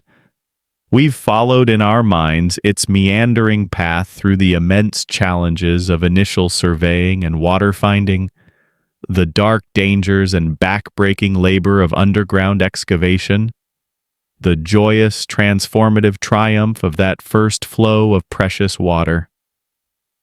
We've contemplated the intricate social and legal systems that evolved to regulate its use and ensure its communal upkeep, the constant, demanding trials of its long-term maintenance against the forces of nature and neglect, and sometimes the sorrow of its eventual decline and abandonment. Now, as we stand in the faint light of the present day, contemplating these truly ancient watercourses, these monuments to human endeavor, we begin to see not just interesting relics of a distant past, but an incredibly profound and enduring legacy etched indelibly into both the physical landscape and the deep cultural heritage of vast regions of our planet. The Qanats are so much more than just clever holes in the ground. They are enduring monuments to human perseverance, to patient ingenuity, and to a profound, millennia-old understanding of the delicate reciprocal balance required to find and sustain life in some of the Earth's most challenging and arid environments. The most obvious, most tangible legacy of the Qanats, of course, is physical, geographical. Across the vast expanses of modern-day Iran, Afghanistan, Oman, much of North Africa, and even in scattered locations in Central Asia, China, and Spain, the telltale characteristic lines of Qanat spoil heaps. Those distinctive donut-shaped mounds marking the presence of underlying access shafts still march resolutely across the landscape, a unique signature of human intervention. Some of these ancient systems are, miraculously, still actively flowing, vibrant subterranean arteries faithfully nourishing communities and their agricultural lands much as they have done for centuries, even millennia in a few remarkable instances.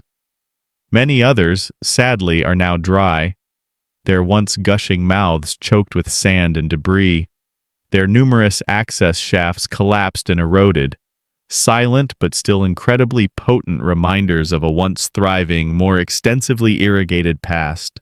Yet even these dormant, abandoned Qanats have profoundly and permanently shaped the land around them.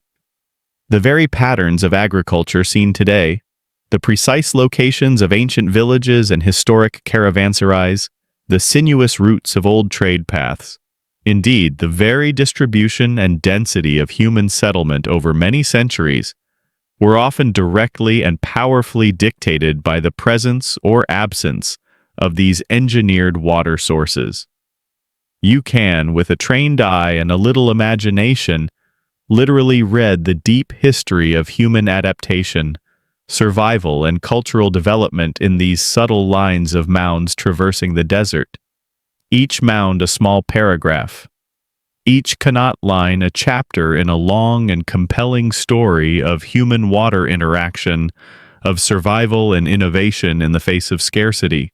Walking these ancient paths, across these seemingly empty plains, you are often treading on ground that was profoundly altered, made habitable, and indeed made culturally significant by this ancient hidden technology. Beyond the enduring physical structures, impressive as they are, there's an equally important, though less tangible, cultural and intellectual legacy. The specialized, often arcane, and highly practical knowledge of the Muqanis, the masters of Qanat construction and maintenance. though undeniably diminished from its historical peak, still persists in some remote communities. A living, breathing tradition of hydrogeological wisdom often passed down orally through generations from master to apprentice, father to son.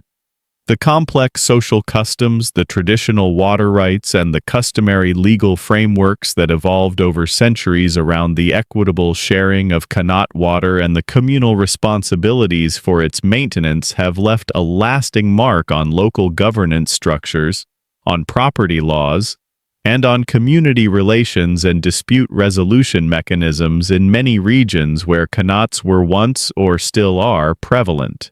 There's often a deep-seated, culturally ingrained understanding of water, not as an infinitely available commodity to be exploited, but as a precious, finite, shared resource, fundamental to life, and therefore not to be taken for granted or wasted, an understanding born directly from centuries of collective reliance on these carefully engineered and meticulously managed gravity-fed systems. One mainstream historical fact, which beautifully and officially encapsulates this global recognition of their importance, is the 2016 inscription of the Persian Qanat as a serial property on the UNESCO World Heritage List. This prestigious designation recognized 11 specific, historically significant Qanats located across different regions of Iran as outstanding examples of a continuing cultural tradition and a remarkable form of human interaction with and adaptation to the environment. It acknowledged their profound historical significance, their technological ingenuity, and the urgent need for their ongoing study, preservation, and sustainable management. It's a global acknowledgement of the unique genius and the enduring human value embodied in these ancient life-giving waterways. The Qanat has also left its subtle but discernible imprint on language, on place names, and on local folklore. Words derived from Qanat or its various regional linguistic variations, Karez, Fogara, Falaj, etc., are found embedded in numerous languages across a vast geographical arc, from North Africa to China. Innumerable villages, districts, and even landscape features bear names that directly reference a local Qanat or its characteristics. Rich traditions of stories, poems, and legends are often associated with specific, locally famous Qanats, perhaps recounting tales of their miraculous discovery, celebrating the legendary bravery or skill of their original builders, or warning of the benevolent or mischievous spirits said to inhabit their cool, dark, mysterious depths. All of this enriches the cultural tapestry and the sense of place in the regions where these systems flowed or still flow. This isn't just about dry infrastructure. It's about how a vital technology becomes deeply, inextricably woven into the very soul, the collective memory, and the identity of a people. Historians and anthropologists still continue to explore and debate the full extent to which Qanat-based societies may have developed unique social, political, or even psychological characteristics when compared, for example, to societies primarily dependent on large, unpredictable river-based irrigation systems, or those reliant on more individualistic well digging. But the profound, daily, life-shaping impact of this unique and reliable water source undoubtedly shaped worldviews, fostered cooperation, and influenced cultural development in myriad ways. Moreover, and perhaps most pressingly for our own times, the Qanat offers a powerful, directly relevant, and urgently needed lesson in genuine long-term sustainability. A lesson that is arguably more critical today in our resource-depleted, climate-threatened world than ever before in human history. In an age of rapidly depleting fossil aquifers due to industrial-scale overpumping, of increasingly energy-intensive and environmentally problematic desalination plants, and of growing concerns about the carbon footprint of our water infrastructure, the Qanat's elegant, passive, entirely gravity-driven system Its minimal direct environmental footprint on the surface, its natural water filtration qualities, and its inherent tendency towards promoting sustainable yields. A qanat, by its very design, can't easily overexploit an aquifer much beyond its natural average recharge rate without itself running dry, provide a compelling and inspiring model for a more balanced and resilient approach to water resource management. It's a form of slow water, patient, enduring, and respectful of natural limits, in stark contrast to the often aggressive, short-sighted, and ultimately unsustainable water extraction methods that have become far too common in the modern industrial era. A quirky but undeniably thought-provoking contemporary observation sometimes made is that if the ancient Persians had somehow possessed powerful, cheap diesel or electric pumps thousands of years ago, they might very well have rapidly depleted their precious groundwater aquifers in a few short generations, leading to ecological collapse, rather than developing and refining a sophisticated, sustainable system like the qanat that could, with care, last for millennia and support enduring civilizations.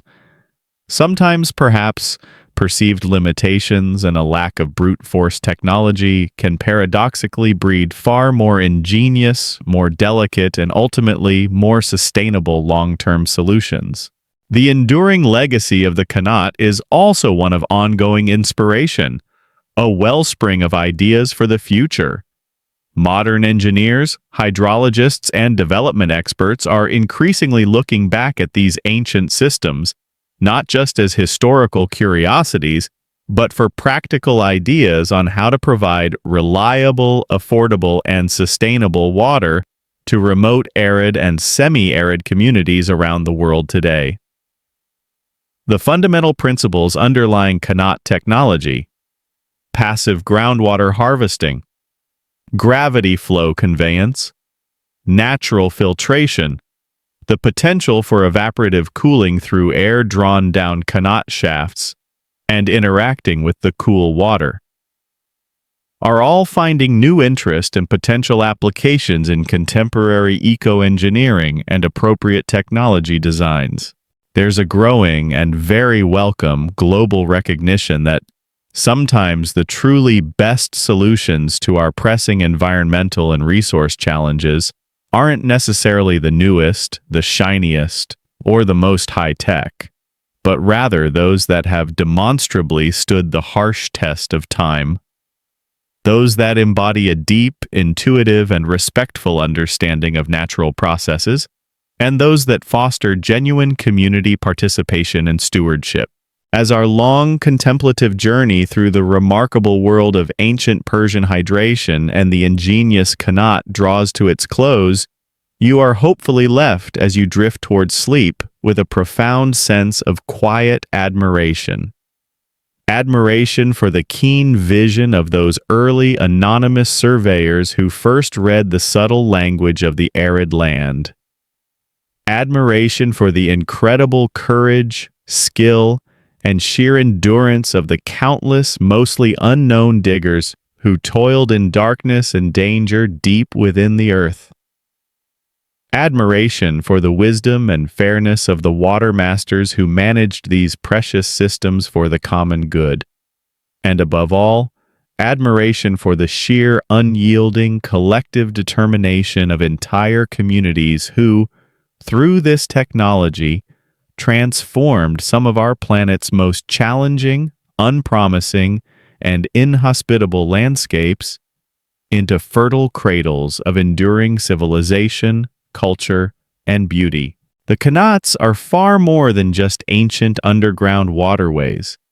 They are a powerful, resonant, and deeply moving testament to the profound, intricate, and often life-or-death connection between humanity and the earth. They tell an epic story of how we have learned, through great ingenuity, incredible perseverance, and hard-won communal cooperation, to find and sustain life in the most unpromising of places.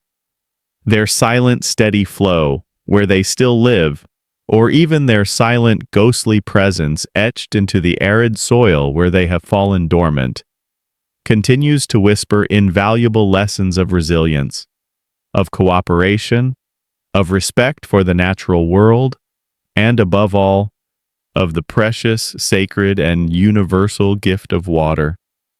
May your sleep be as deep and refreshing as the waters drawn from an ancient, hidden spring.